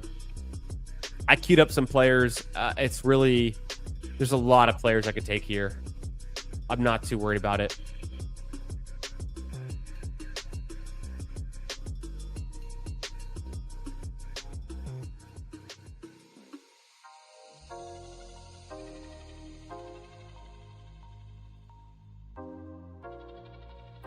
Rachaad White could move up the board. It's possible. He's been drafted higher before. Potentially could be the lead back on a new team. Washington, that could be potentially pretty good.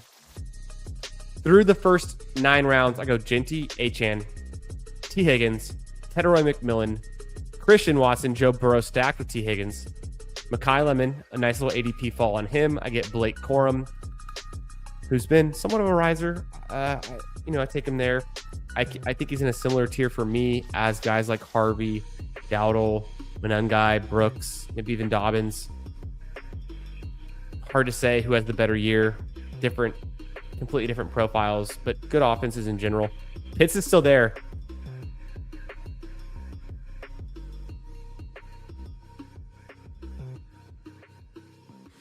I think I do go Pitts. I wonder what he can do with Kevin Stefanski. I'm kind of interested. I think he could be a semi-elite tight end again. So I'll go Pitts. I love the Atlanta Falcons playoff schedule. They get Washington, one of the worst defenses. Tampa Bay, middle of the road, and then New Orleans, one of the worst defenses. So that alone has me interested in the Falcons players. I could have gone Stafford there. I had him with Corum. I didn't have like a great stack, but I had Joe Burrow, so I feel good at QB for a while. I need to fill out that tight end in round 10, maybe come back to it later with some more value. I like this team so far.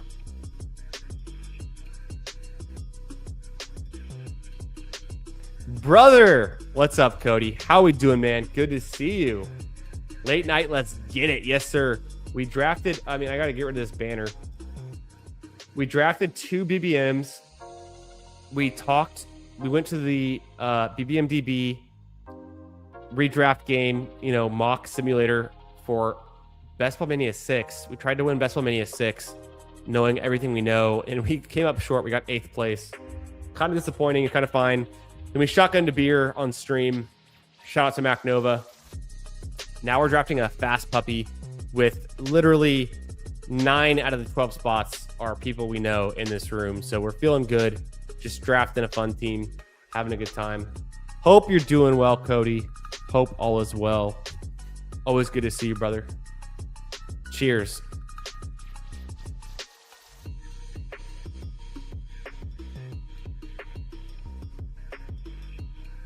Man, I have so much Diggs this year. If Diggs doesn't sign somewhere, I'm going to be a little disappointed. So I'm starting to back off on overdrafting him. I want to keep it below 15%. I think is reasonable. It's above that right now. The NFC South, yeah, exactly. Great playoff schedules. The Big 12 of the NFL, no doubt. Or the Pac-12, rip.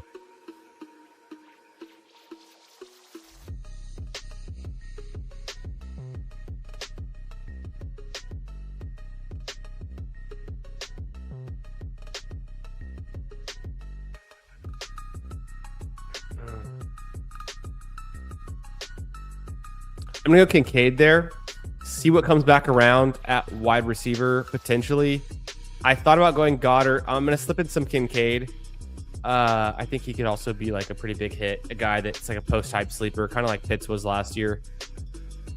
I don't really care about tight end at this spot. And then the wide receivers are also flat.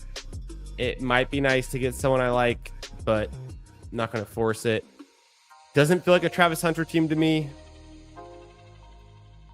Shuck way past ADP starts to become interesting. I have him in the same tier as guys like Cam Ward, Darnold, Stroud, Daniel Jones, Bryce Young, Mendoza. I'm not like hounding ADP for a later QB like this. Like, I don't care that he goes there. Like, I'm not worried about it. I probably won't take Goddard. I probably should. I do like Omar Cooper as well. Likely goes. I can do Goddard or Cooper.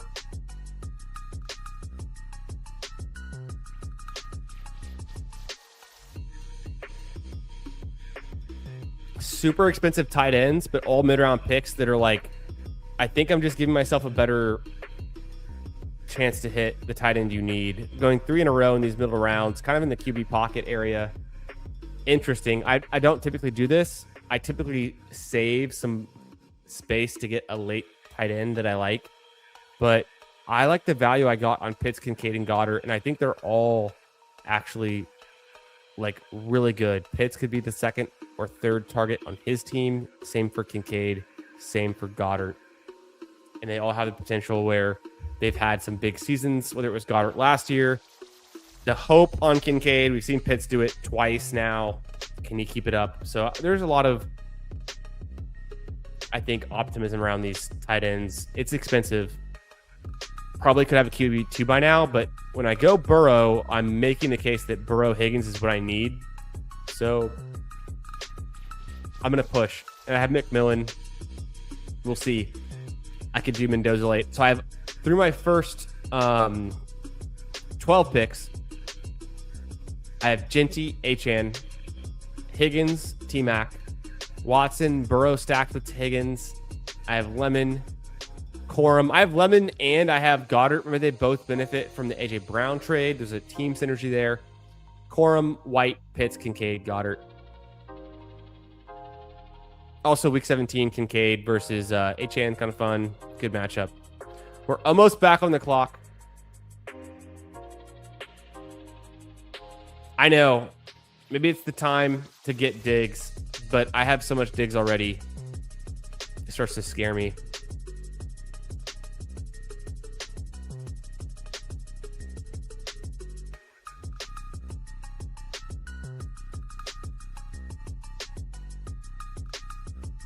Oh, Boston goes. I would have taken Boston there. Well, Boston Tea Party action. Probably just fine at running back. Obviously not tight end right now, although I do like Sadiq. I will go Daniel Jones and see if I can also get Bryce Young to potentially come back around. Cam Ward's there as a buffer. I think it's possible. Either way, I could just be done with Joe Burrow and Daniel Jones. So I really need wide receiver 5 at some point. I'm not in a huge rush, but that might make a lot of sense at 160. There's some names there that I like.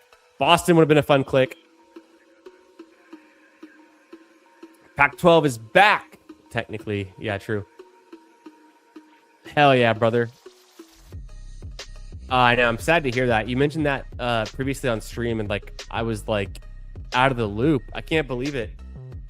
Underdog is going to be out in Canada. Like, you hate to see it. We're going to have to come get you on a trip down here south.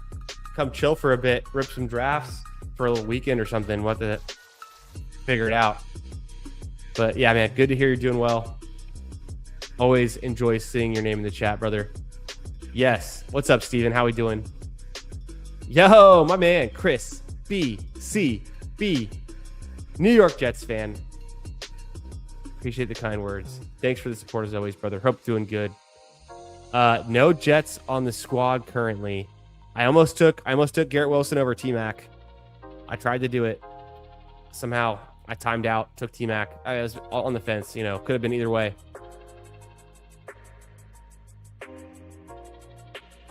Yeah, I hate to hear that. Not Canada, just Ontario was already on that boat. Yeah, well, I know like the bros,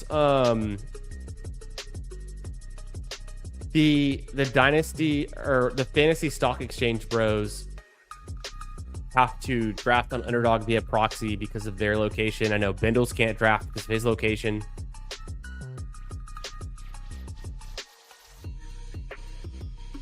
Yeah, hate to hear it.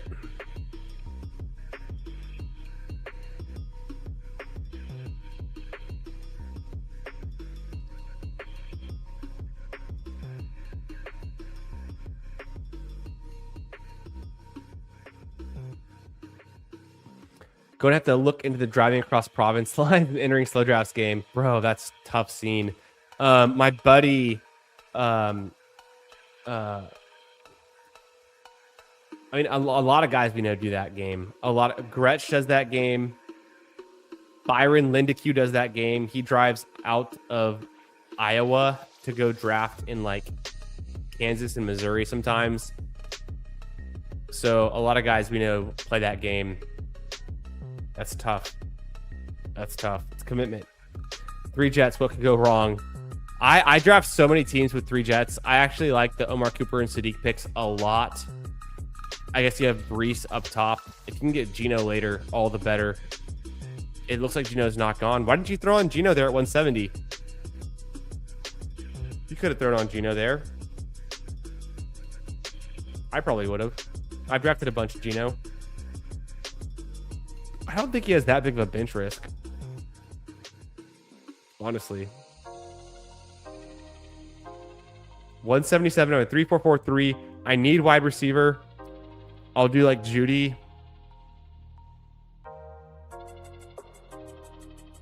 Could be a Ridley ass team.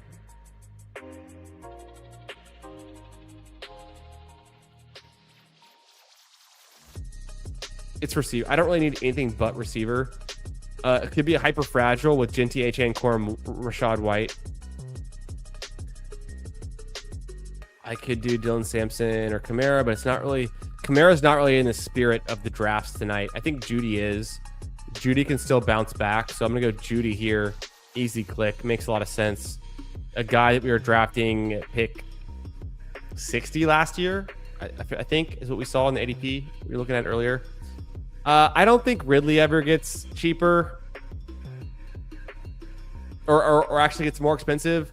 So not really in the spirit of the draft, going for best values tonight of who we think would be more expensive in 2027.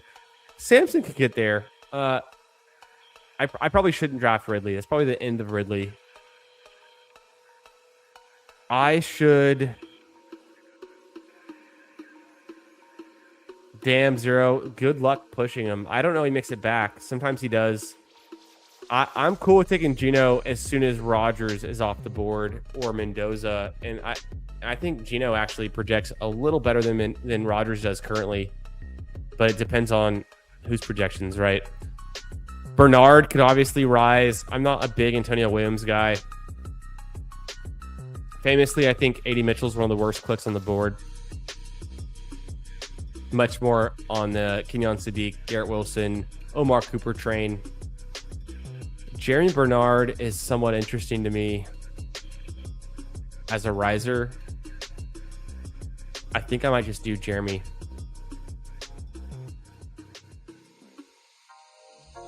I don't really believe in any of these running backs enough to click any of them.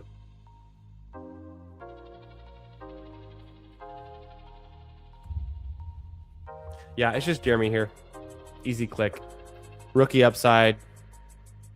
Fun click. Another wide receiver. 3-4-6-3. By the way, I stacked up my Tet Arroyo McMillan pick with Bryson Young. So pause the music, roll the clip.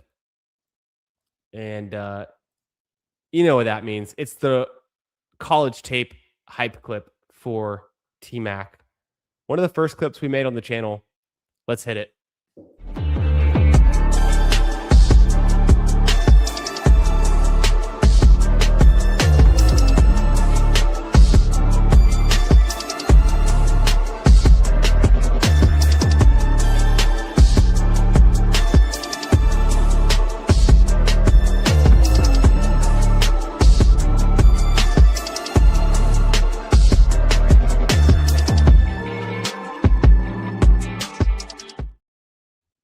Hell yeah. Also, almost forgot.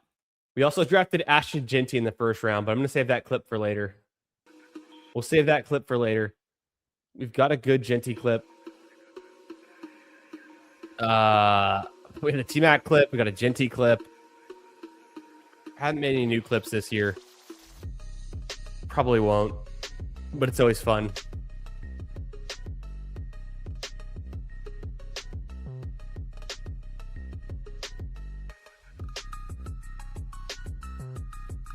No, Danimals takes Geno Smith. He needed 2 QBs. He goes Tua. Ooh, Horton goes. Always fun to see Horton go off the board. I was drafting a ton of Horton in the big board. I think the Rashid Shaheed signing kind of slowed me down. Cooper Kupp's still there. The new coaching staff. I'm almost on the clock. I have a 3-4-6-3. I need a wide receiver or running back help. Do I believe in any of these receivers? Not really. Marshawn Lloyd, like, what the hell are we doing? I have Watson, so there's a Packers bet. It's not the worst pick. Singleton's interesting. Would I rather go wide receiver first?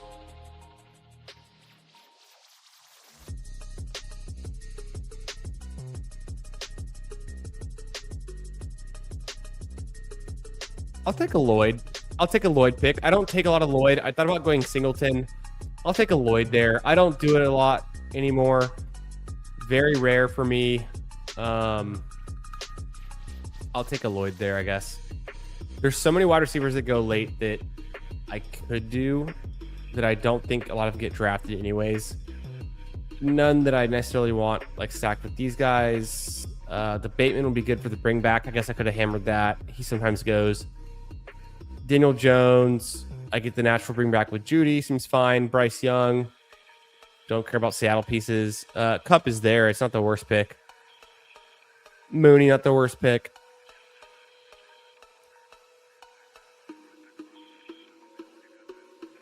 Chris Bell, interesting. Caleb Douglas, interesting.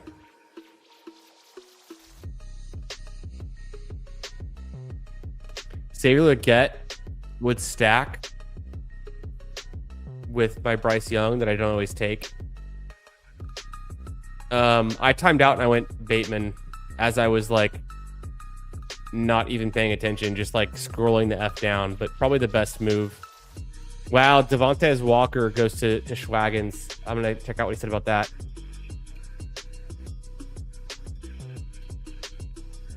Also true.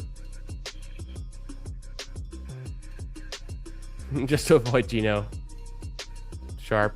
It's always Jeremy Bernard. Hell yeah, brother. Yeah. One of the biggest Jeremy Bernard touts, proponents during the big board. None other than Cody.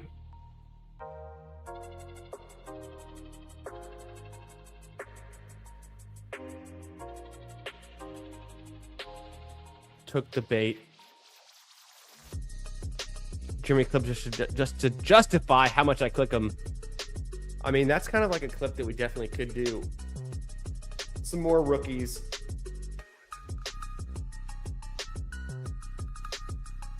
Some more hype clips, some more rookie clips. Jeremy Bernard would be on that list. I wouldn't be surprised if PPR had a Jeremy Bernard clip.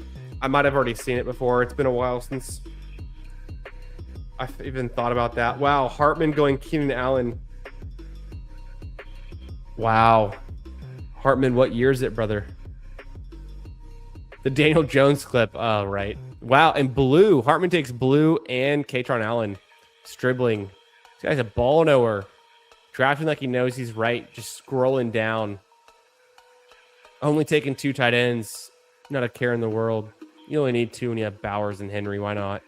Mendoza stack. Doolin on the dime stack? No way. No one drafted Doolin here. No, there's no Doolin picks.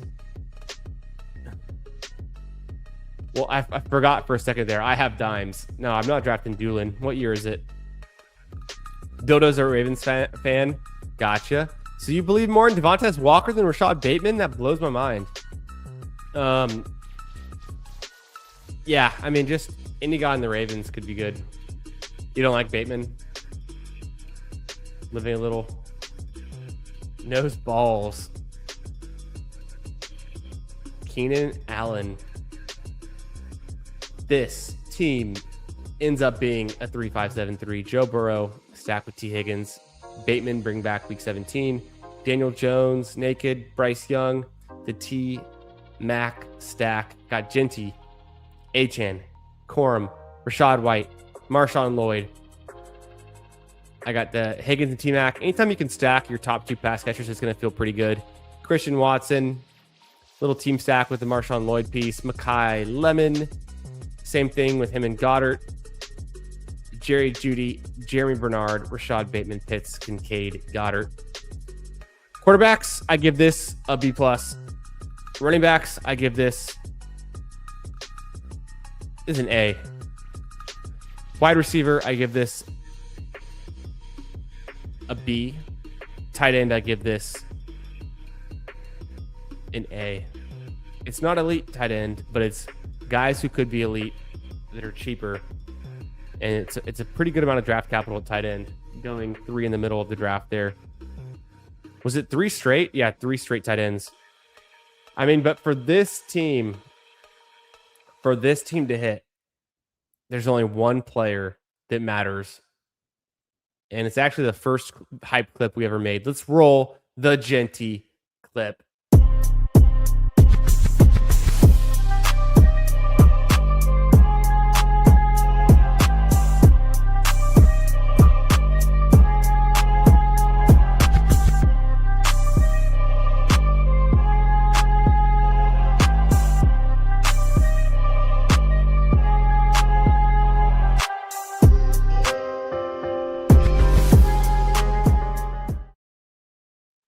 That gets me every time.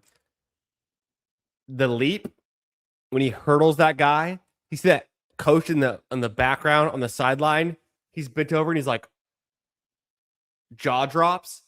This stiff arm coming out of the line of scrimmage, and then another stiff arm on the sideline. He grabs that fucker's head, throws him right in the ground. God, when Genty was his last year in college, 2024, I guess, I used to stay up late waiting for the Boise State games to come on, and they played so damn late. I mean, the games would start at 10 p.m. There was one game they were playing against Hawaii in some high school field, and it literally started at like 10:30 p.m. Central my time, and I'm just staying up because I want to watch, this guy, this sensation, Ashton Genty. So don't ever tell me I'm not high on Ashton Genty. People are pretty bullish on him in year 2 in the NFL. I've been there. I've been a big Ashton Genty fan. I think the situation has to get better. Might be a reason for me to start drafting more Mendoza, is that he might be a key that unlocks that offense, and I don't think it's that far-fetched. I also don't know if it happens in Mendoza's rookie year 1. It could be further down the line. Invest more in the offensive line. But they're putting some things together, the coaching. They're making some decisions. I think they're drafting okay. So, got Bowers there.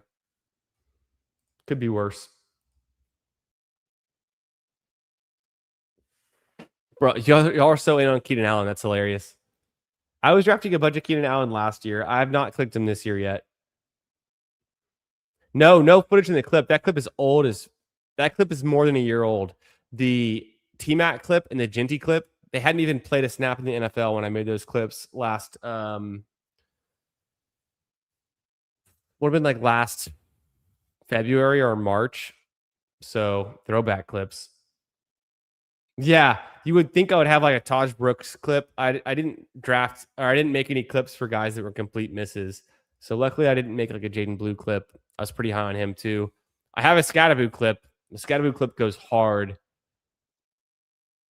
The Helani, yeah, I'm out. Okay, okay.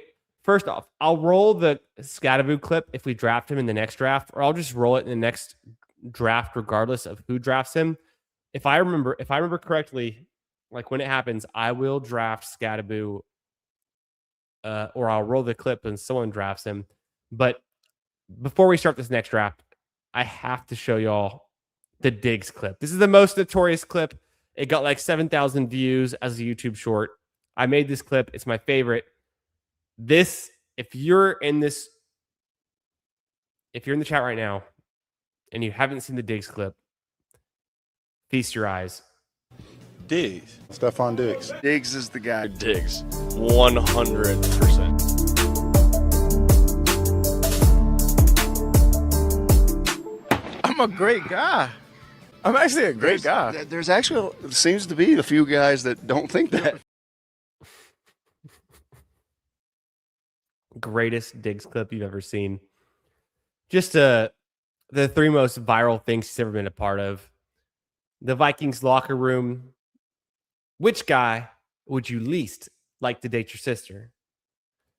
Then we have the Minnesota Miracle combined with Diggs on the boat with the pink cocaine and the women.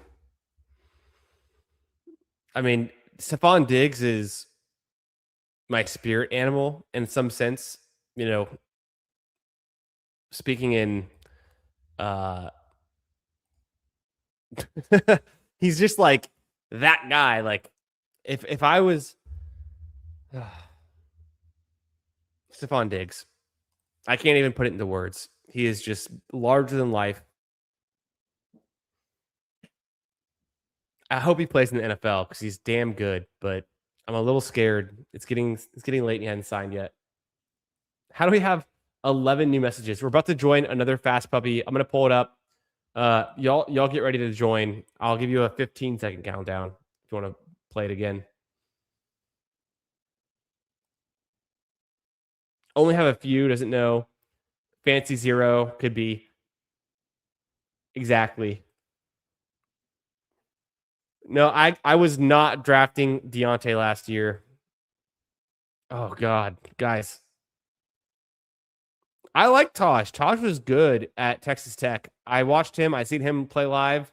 Both my siblings went to Texas Tech, so like I follow them. You know, used to be in the Big 12. Texas was. I'd seen Taj Brooks. What game was it? I mean, didn't he play at Tech for a while? Maybe I'm misremembering now, but I swear I saw him play.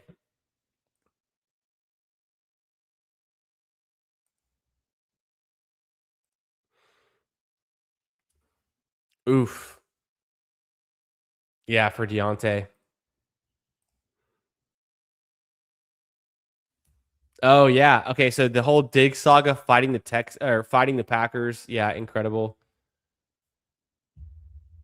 This is my spirit animal. Thought you were a family man. No, it's my alter ego is what I was going for. I said spirit animal, but I meant like in spirit, which also doesn't make sense. But no, Diggs is like my alter ego, my you know, my yin, the yin to my yang is Stephon Diggs. I mean, Stephon Diggs and I in a room, I'd love to meet him. I'd love to talk to him. Probably couldn't be further apart in most things, but I think he's the greatest guy. I think he's a great guy. Yo, what's up? Truly Cody. Good to see you again, brother. Slick Rick. I mean, people are forgetting. I do think there's something to this. I think we could be drafting Slick Ricky Pearsall higher next year than we're drafting him now. Mike Evans, probably not so. Maybe get one more good year out of Mike Evans, but no, this is sharp. It's taken me a while to come around to it. Last year we were drafting Ricky Pearsall super high. I said no. Maybe I got bailed out because the injury luck, but this year we're drafting Ricky Pearsall pick 100. I say, yeah, give me some.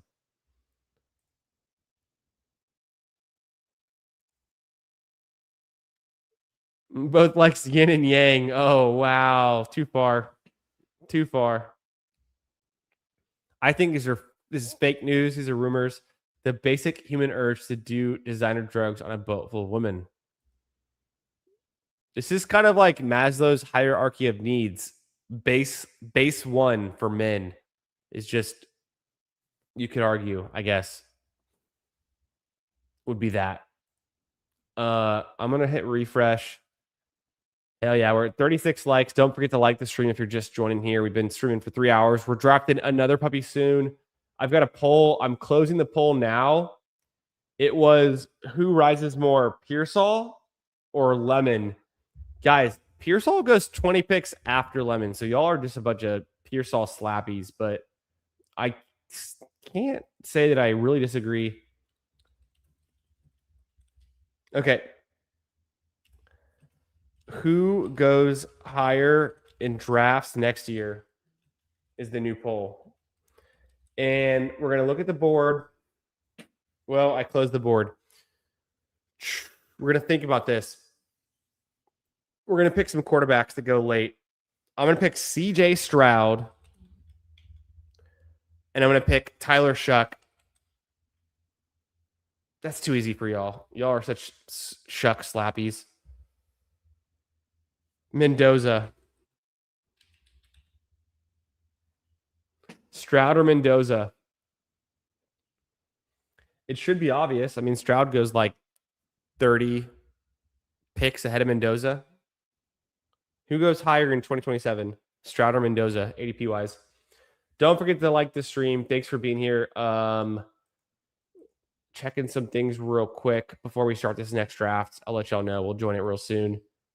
Hell yeah. So we were at 1,049 subs at the end of last stream a couple days ago. We're now at 1052. So we've added 3 new subscribers. At this rate, we just need to stream another 948 hours before the start of the NFL season to get to our goal of 2,000 subs. But nonetheless, I appreciate y'all being here. Hope you're having a great Friday night. And gentlemen, start your engines. All right, we're drafting another puppy. It's going to be a fast puppy. I'm joining it in 10 seconds. Cue it up. I'm joining from my phone. I'm showing it on the desktop. 5, 4, 3, 2, 1. 6 more to start. You guys can get in. 5 more to start. We're good. My phone battery might just die. 6% on the phone. I think we were at 12% when I started. 2, 1, filled. This thing is filling. We're still waiting on 1, actually. 1 more to start. Jump the gun there. Come get in if you want. If you want the smoke. Waiting on 1. And it starts. A lot of us were in that last one. I'm not going to review your teams. This is not that show. If you want a team review, I don't know what to tell you. Super chat, 69 cents or $1 or $2, or gift of membership. If you're a member and you comment in the chat, yo, give me a team review, Candyman. Don't leave me hanging. Then I'll have to do it. But naturally, I rarely review teams. I do if someone does something crazy or if I feel like it, but I never remember. Half the time, I don't even review my own team. So this is not that channel. But we are here to talk through every pick, talk about the best values, answer any questions you have, whether it's redraft, dynasty, best ball, trade questions in the chat, or if you have any pizza-related questions. Other areas I'm an expert in. I'm an expert in pizza, Tex-Mex, margaritas, bourbon, fantasy golf, real golf. I have a tee time tomorrow. I'm playing at I'm playing at a public course tomorrow in Round Rock. Me and one of my best friends have a tee time. We looked at like 3 or 4 courses and we just picked one that was like relatively cheap and we wanted to still nice. We wanted to try it out. Forest Creek Golf Club. We're gonna go check it out tomorrow. Play Forest Creek. I'll let y'all know what I shoot. I'm trying to break 90. That's kind of my daily goal when I play 18. Can I break 90? Because that's where I'm at. I don't play enough. I've not been practicing lately, but it's like riding a bike. You never forget.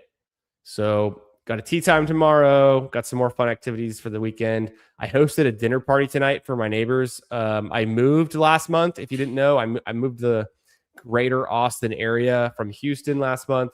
New house, new everything, new city. And I've been meeting my neighbors. I hosted a dinner party that was fajitas and margaritas.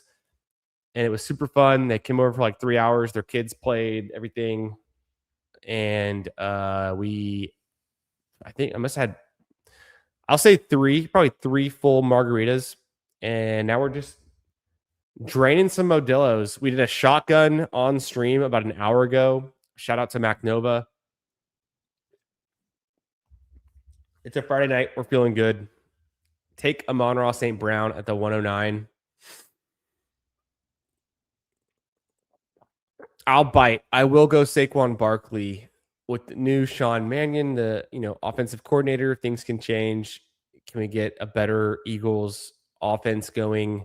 Still should be a pretty good offensive line. Bounce back for Saquon. More touchdowns this year, please.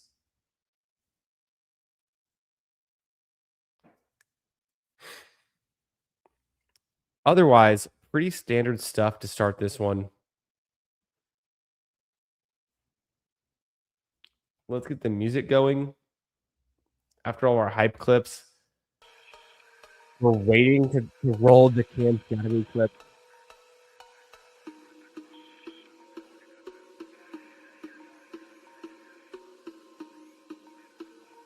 Yeah. Not in on lemon. All right, we've got Hilltoppers in the 1, Danimal in the 2, Air Jeff in the 4, 0 in the 7. I'm in the 9. I'm in the 9 spot. We got Schwaggins in the 11. Thanks for being here, fellas. If you're in this draft with me, I didn't call you out. Let me know where you at.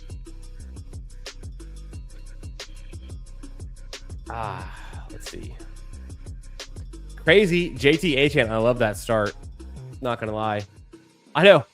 Schwaggins, we're like within one draft spot or less of each other every single time tonight.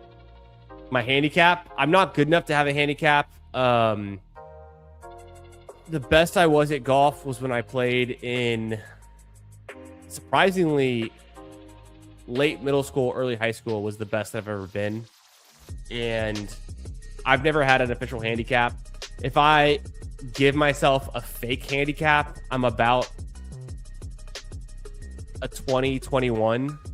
I really don't think you can earn a handicap unless you're an 18 or lower. So, but I grew up playing golf with friends and family.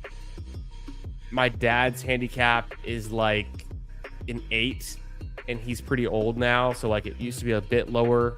My uncle is a scratch golfer. My father-in-law, his handicap's about a 6.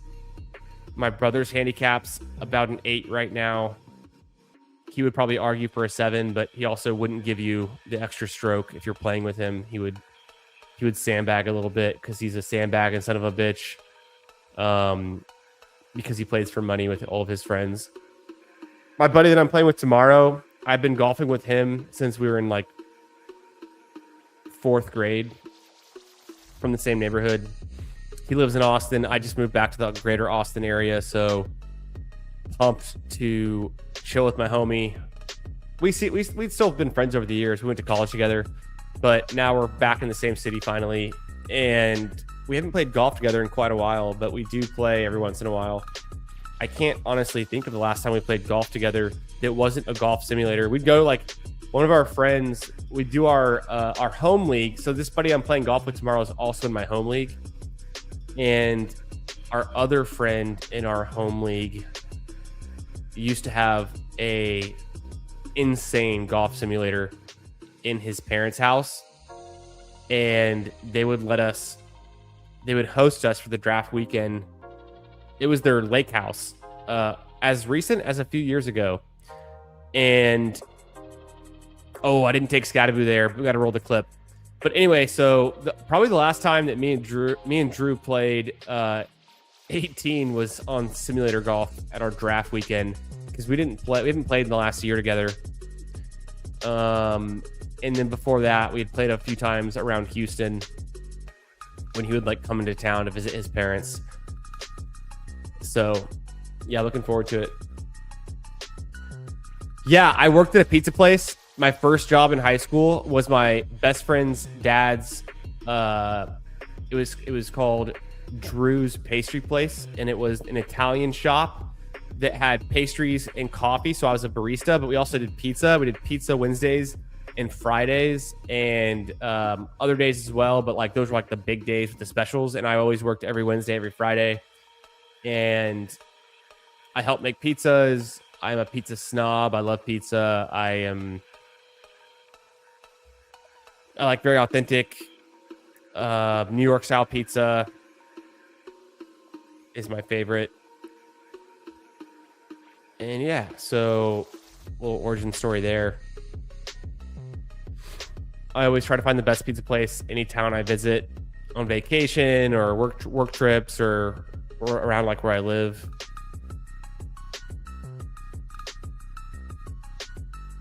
Hell yeah, brother. Anything under 90, we're okay. Anything under 90, I'm posting it to Twitter. I guarantee tomorrow on a golf course I've never played, hill country golf, which is pretty challenging. A lot of elevation changes. I anticipating shooting a 94 would be like acceptable. Anything higher than that, I'll be upset. And there's no mulligans. I like to keep a real strict score. 0 mulligans, no breakfast balls. The problem that happens though is I'm long off the tee, but not accurate.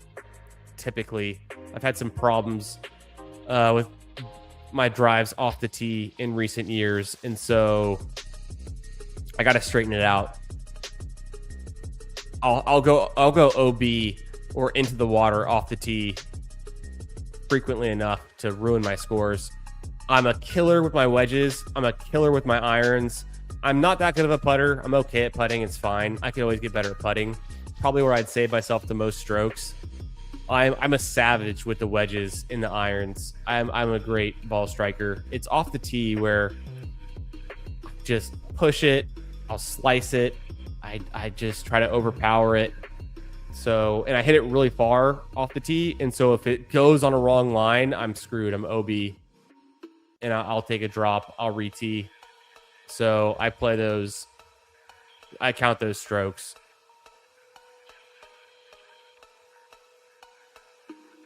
Took HN over Henry for me. I like them both. I like HN. I like Henry. I like them both. I think they can both be winners. HN is probably the most likely chance to rise, but Henry can just be that guy you need, as we've seen.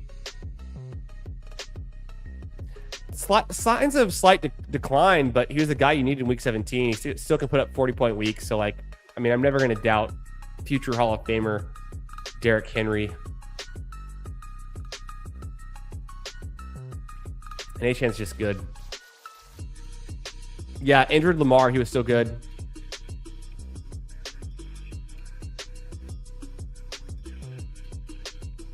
Yeah, that's true. It's also true. Odunze.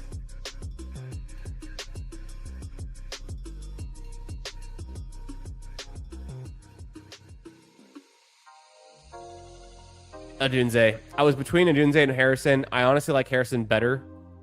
I'll take some Odunze there. Slight ADP fall. I thought about Warren for a second. It's not a bad place to take Warren. I'm fine. Odunze, Harrison. I like Harrison a little bit better, but I'm fine with Odunze there. Yeah, anyone can have a handicap. I don't record my scores in like an official app. I don't submit them. I just kind of play for my own. Like, I am my own biggest critic when I play golf, as many of us are. So we'll see. I might get more serious about it coming up. I'm looking to install a golf simulator in my own house now that I have extra space for it. It's just about where and what price. So at first I was thinking about putting it in my garage. I've seen people do this on, like, you know, videos online and stuff, social media. People like have a golf simulator in their garage. It's somewhat fixed, but somewhat kind of like stored, and then you like bring it out and get the setup. I just can't survive in my garage. It was 98 degrees today outside in Texas here. Like, my garage is not air conditioned. Even having some fans in there wouldn't help enough. Like, I don't want to hang out in my garage. So that's a no. Backyard, I would have to like get a shed hooked up and stuff. That's probably a little bit too much effort getting that cleared with the HOA and all the extra stuff. But eventually a shed could be a nice fixed option for like a higher end sim.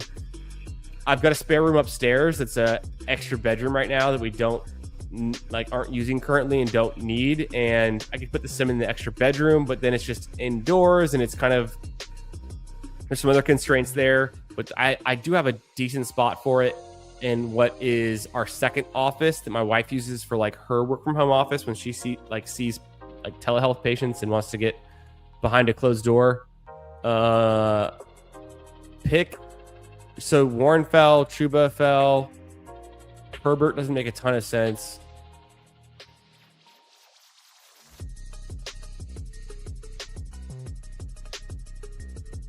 I'll take Warren. I don't care that much. Between Hubbard and Warren, I don't really care that much. Same tier. I don't really like either one that much. So potentially putting a golf sim upstairs in the extra bedroom that we're not currently using. But then like when we do want to use it, I have to move it. So it can't be that permanent. So maybe do I put the golf sim in the upstairs like playroom, like landing area, like where the kids currently have like some play stuff, and I do more of a fixed setup there. But it's within the next year, I am going to invest in probably like a lower end one because I just want to get it started and have something and see how much I like it, how much I use it, and then not be too set in stone, and then maybe get a higher end sim later on. But I do really want to get one soon. And there's some I've seen some setups, like I've seen some YouTube videos of guys setting it up somewhat permanent, like somewhat fixed setups that are also, you can kind of like move them and take them down and like create space. And they're doing it for like less than $2,000. And most of the prices in the software package, in the projector, and then the setup, some of the setup is not terribly expensive. I go Herbert there. I'll take a naked Herbert. I'm pretty fine with it. Slight ADP fall.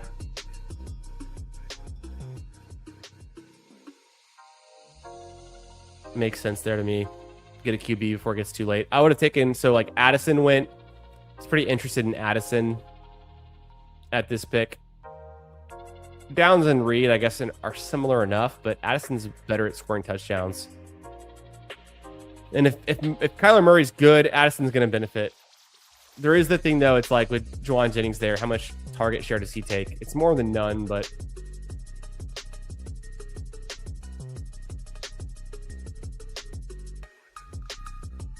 yeah, could do a driving iron. There was one year, long time ago, I was playing with the boys, and I was so pissed at my drives that I pulled out like my lowest iron. Well, I have a 3 hybrid and a 4 hybrid. My current set of clubs, my lowest iron is actually a 5 iron, but in my old set, I think I had a 4 iron. And I was hitting like an iron off the tee on like par 4s, and they were just like laughing because like I hit it straight, but I was like afraid of my own driver after like the first 9 holes. Yeah. If I really rip, so I'm actually like, I can hit my 3-wood pretty decently off the tee. So it's just funny when I move up to the driver, like I can hit my 3-wood off the deck. If I'm in the fairway or even in the rough, because sometimes I'll hit 3-wood out of the rough. I can rip my 3-wood. I would aim if hitting it like out of the fairway, probably aim at least 220 with an easy swing, good contact. If I was really trying to hammer down and lean into it, easily 240. It's a pretty wide range, but I also rarely take it out. Certain par 5s. We had this par 5 on my old home course back in Houston, back when I was a kid, that I would go 3-wood to go for the green because it was like, it had like a curve to it. It was kind of like not a dog leg, but very challenging. If you drove the ball and went too far, you'd put yourself in a bad spot with water and trees. So you'd actually benefit more from a medium like length drive or just clubbing down to a 3-wood.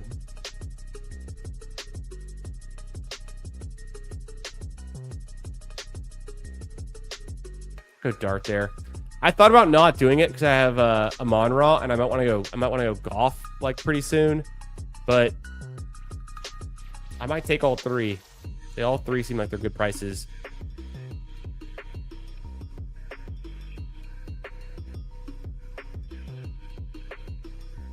What is Hilltoppers doing?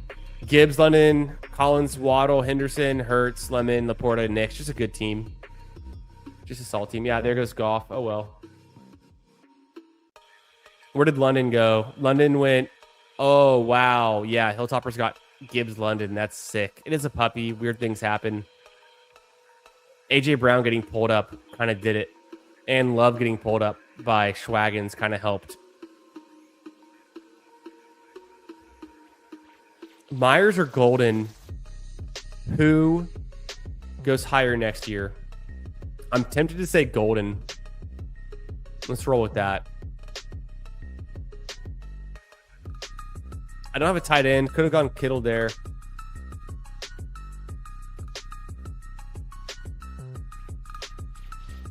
Through my first 10 picks. 2440. Justin Herbert, Jackson Dart, Saquon, Javonte Williams, Bucky Irving, Jalen Warren, Amon-Ra St. Brown, Chris Olave, Roma Dunze, Matthew Golden. Pretty balanced. Good all around. Try to land this one. Figure out the rest of this puzzle.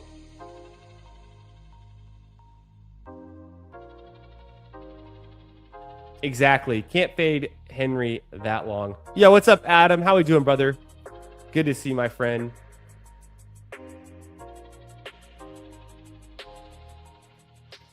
True. Very true. Business decisions. Trackman's the way to go. Okay, I like that.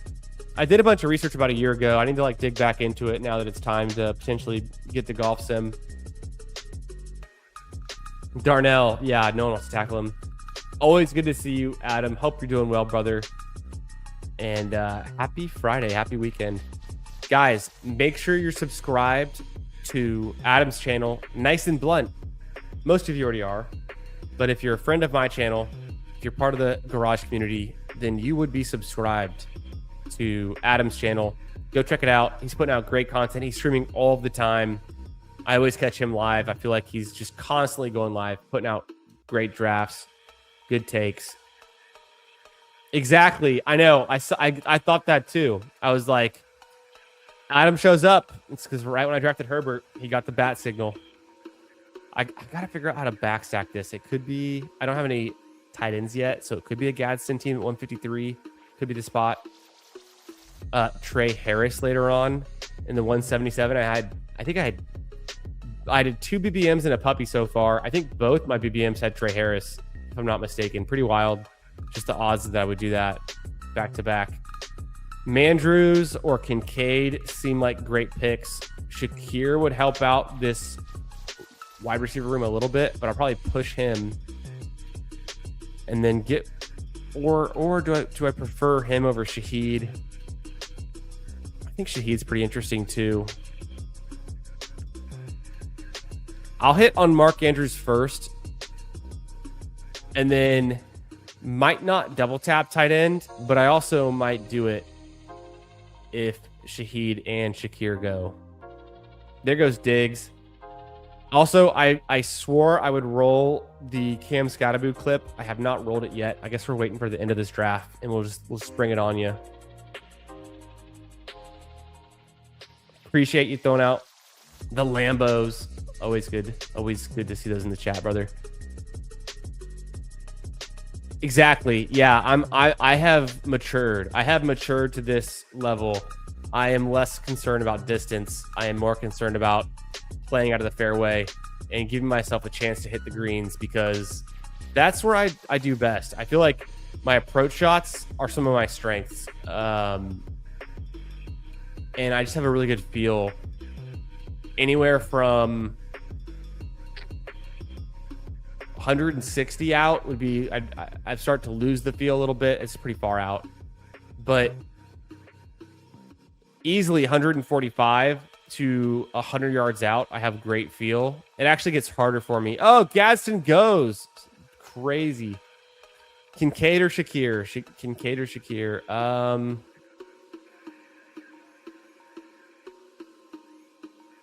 Let's go a bunch of Kincaid tonight. Another Kincaid draft. The wide receivers are okay. I think there's some values later we can take advantage of. Running back feels good. Didn't want to make any big moves there. Yeah, if you told me I'm 110 yards out, you got to hit this green and get the shot, within a 2-putt, I'm pretty confident. If you said you're 73 yards out, all of a sudden it becomes more challenging. I'm taking a wedge and I'm playing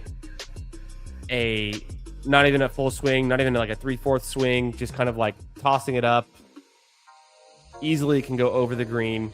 Easily could go short if I'm too kind of like cautious. So that's where I get stuck. And then my around the green game has been better. It is not great right now. I lose a stroke around the green way too often on too many holes. So my putting's not a huge issue. Putting's fine.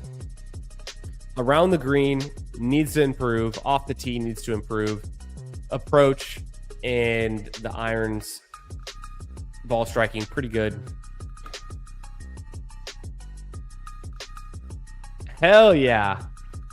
You got some holes in today? I know Adam's a golfer. Love to hear it. Played 9 holes today with three pars and a crazy wild bogey. Nice. I'm always, like I said, I'm always trying to get a birdie or two. Trying to break 90s, usually my goal. Omar Cooper smash. Complete smash. Double, triple smash. Omar Cooper. We'll see what comes back around. Boston. Jennings is cheap.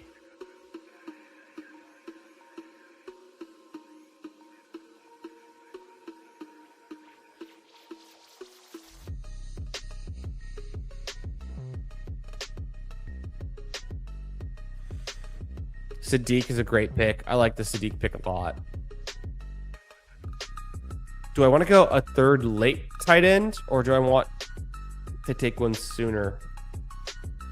I don't know. 160 is a little early. I can usually get better value later on some of these guys. I'll push tight end a little bit, try to get a late value with these two guys I just took. I think I hammer wide receiver here or running back. I've been open to taking Jonah Coleman there. I'm getting more open to the Jonah Coleman pick.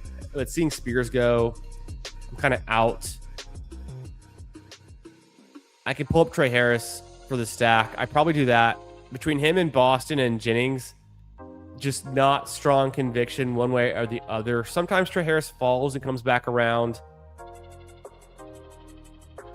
I'll do it. I'll take Trey Harris there.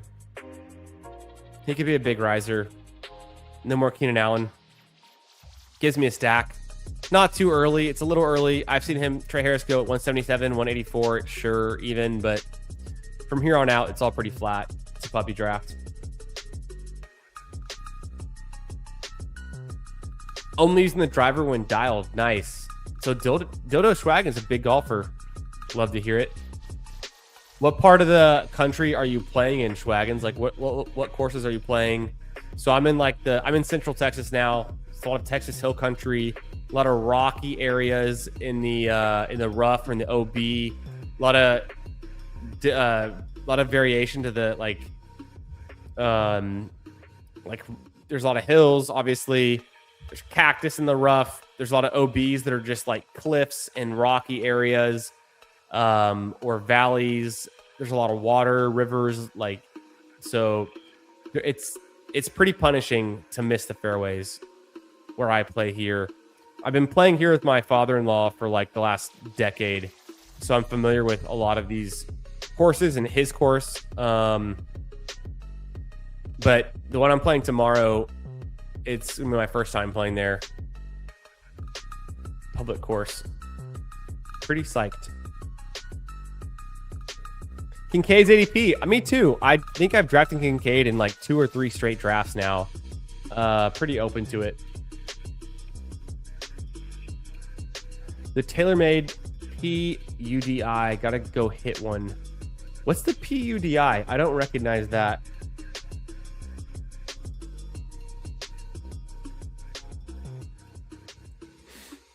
Oh, that's the driving iron you're talking about. A 3 hybrid, a low 20-degree loft driving iron, utility iron. Yeah, no, it looks sick.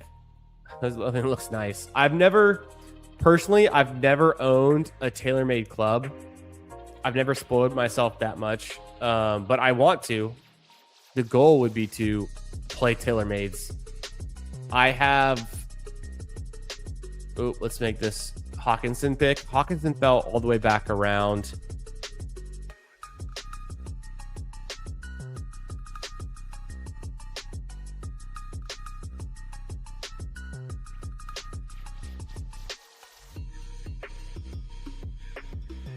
Yeah, it's just Hawkinson there. Really good value. I have not owned a TaylorMade set or any clubs. I would love to. My current set, they are 2010 Callaways. I have a nice Callaway set. It's old, but I'm not playing enough currently to like wear them out. And I mean, I've had them for a long time. I've had them for 15 years. I'm pretty sure I got them. Yeah, before. I got them while I was in going into college after high school. I think was the timing, or it might have been after like 1 year of college or something. But yeah, I play Callaways and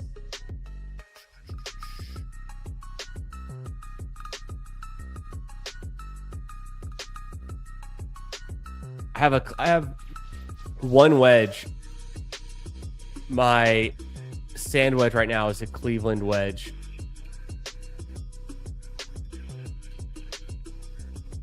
Let's make this pick. Wide receiver or running back?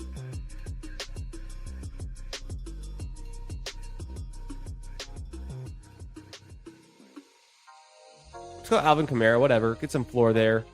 Be done at running back. I have the Olave, so I have like the Saints thing going. It's kind of what I remembered and wanted to do there.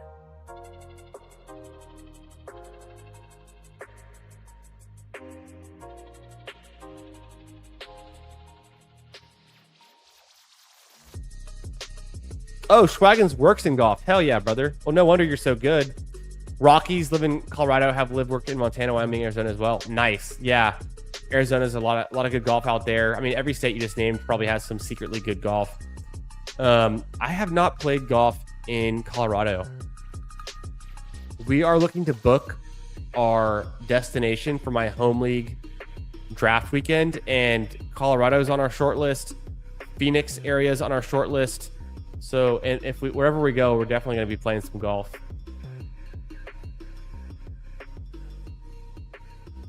Yeah, the driving iron. Yeah, back in the day, the burners. God, the TaylorMade sets have always been sick. Always been awesome. The M2 5-wood. That's sick. Yeah, you just hold on to those guys.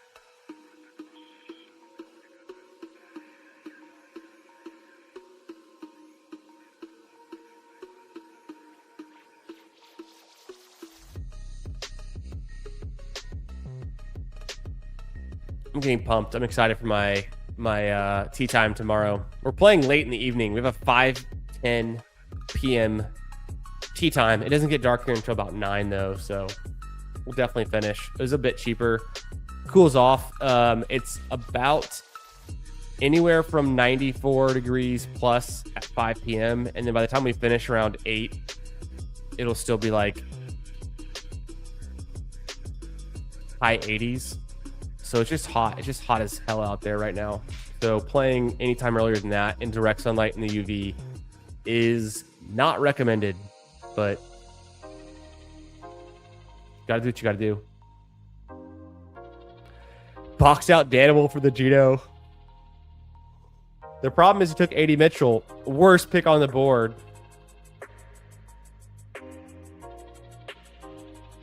Purdy, Willis, Mitchell, or Smith. Do I need a third QB on this build? Probably not. Could always throw in Penix late.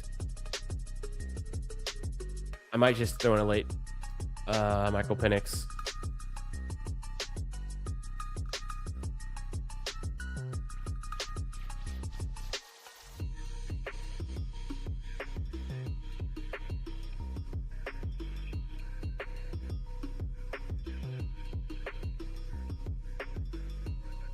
Ooh, on the clock. Bernard's still there. Again, another Jeremy Bernard. I mean, second to last pick. It's definitely receiver or QB. I'm done at tight end. I'm done at running back. It feels like.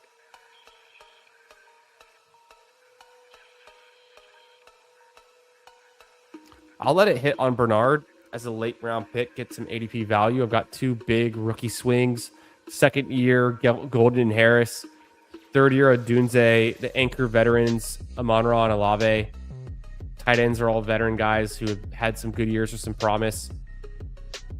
Running backs, pretty strong veteran group. Some team stacking with Jalen Warren, Alvin Kamara. No, I guess I have Herbert skinny stacked. No stacks for Dart.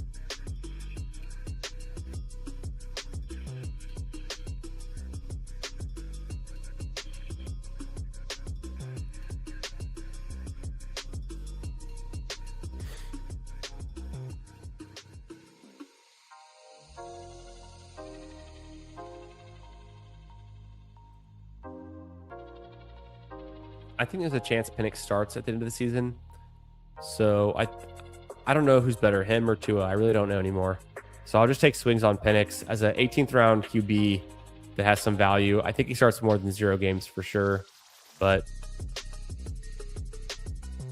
either way, could be a big riser. I mean, Penix ADP last year was like as high as Matthew Stafford's or better. So now he's at a huge discount because of the injury, obviously the Tua competition.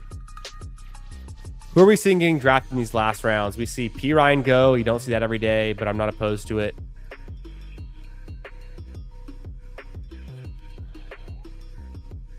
Schwagins takes DK. I love that pick. Famously set the record for rookies with all-time the most scrimmage yards for any rookie, Chimere DK. He had 2 punt return touchdowns. Dante Thornton's pretty funny pick. Got super hyped up last year. Really did nothing. That's funny to me. I wonder if he'll do something in year 2. I see Thornton go a lot. I don't really know the whole value there. Giddens goes. You don't always see that. Cousins. Isaiah Bond. You don't always see him get drafted. Shout out to my Longhorn. James Conner, I think, is a pretty savvy pick, actually. I think he could carve out a role, potentially get traded. He's coming back from injury. He's never been cheaper. Does he fall off and go to 0? Maybe. Maybe Kamara does too. Maybe Kamara already did last year. So I don't think James Conner is a bad pick in the last round compared to where we're taking Kamara right now. And, you know, hopefully you have the running backs you need before you get that late in the draft, as it is.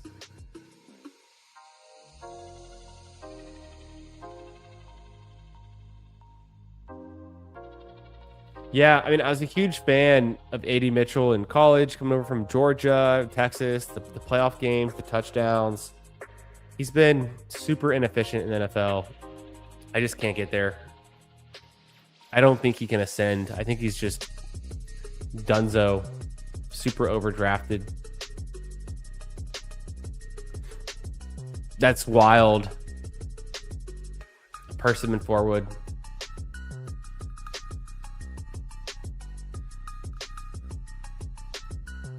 Yeah, this is also true. This is also true. Yeah, wild. Yeah, can you hit it well? This draft, 3573, pretty standard stuff. Nothing crazy. The Herbert skinny stack, Dart, Penix. Interesting QB room. I'd give it like a B plus. Saquon, Javonte, Bucky, Warren at a good value. All of these are running backs at a pretty decent value. I'd give this like a B plus, maybe A minus.